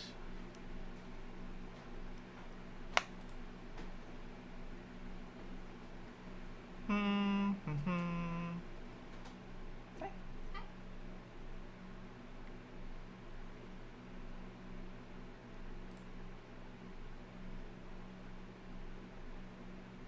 Watch party, I'm assuming YMS is doing.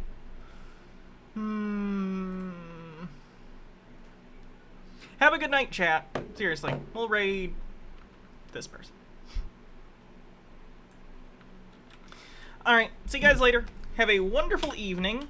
Tomorrow, I don't think I'll be streaming. We're having a beach day. So, I'll see you guys Monday. Thanks so much for a fun stream, as always. See you guys later. Have a good night.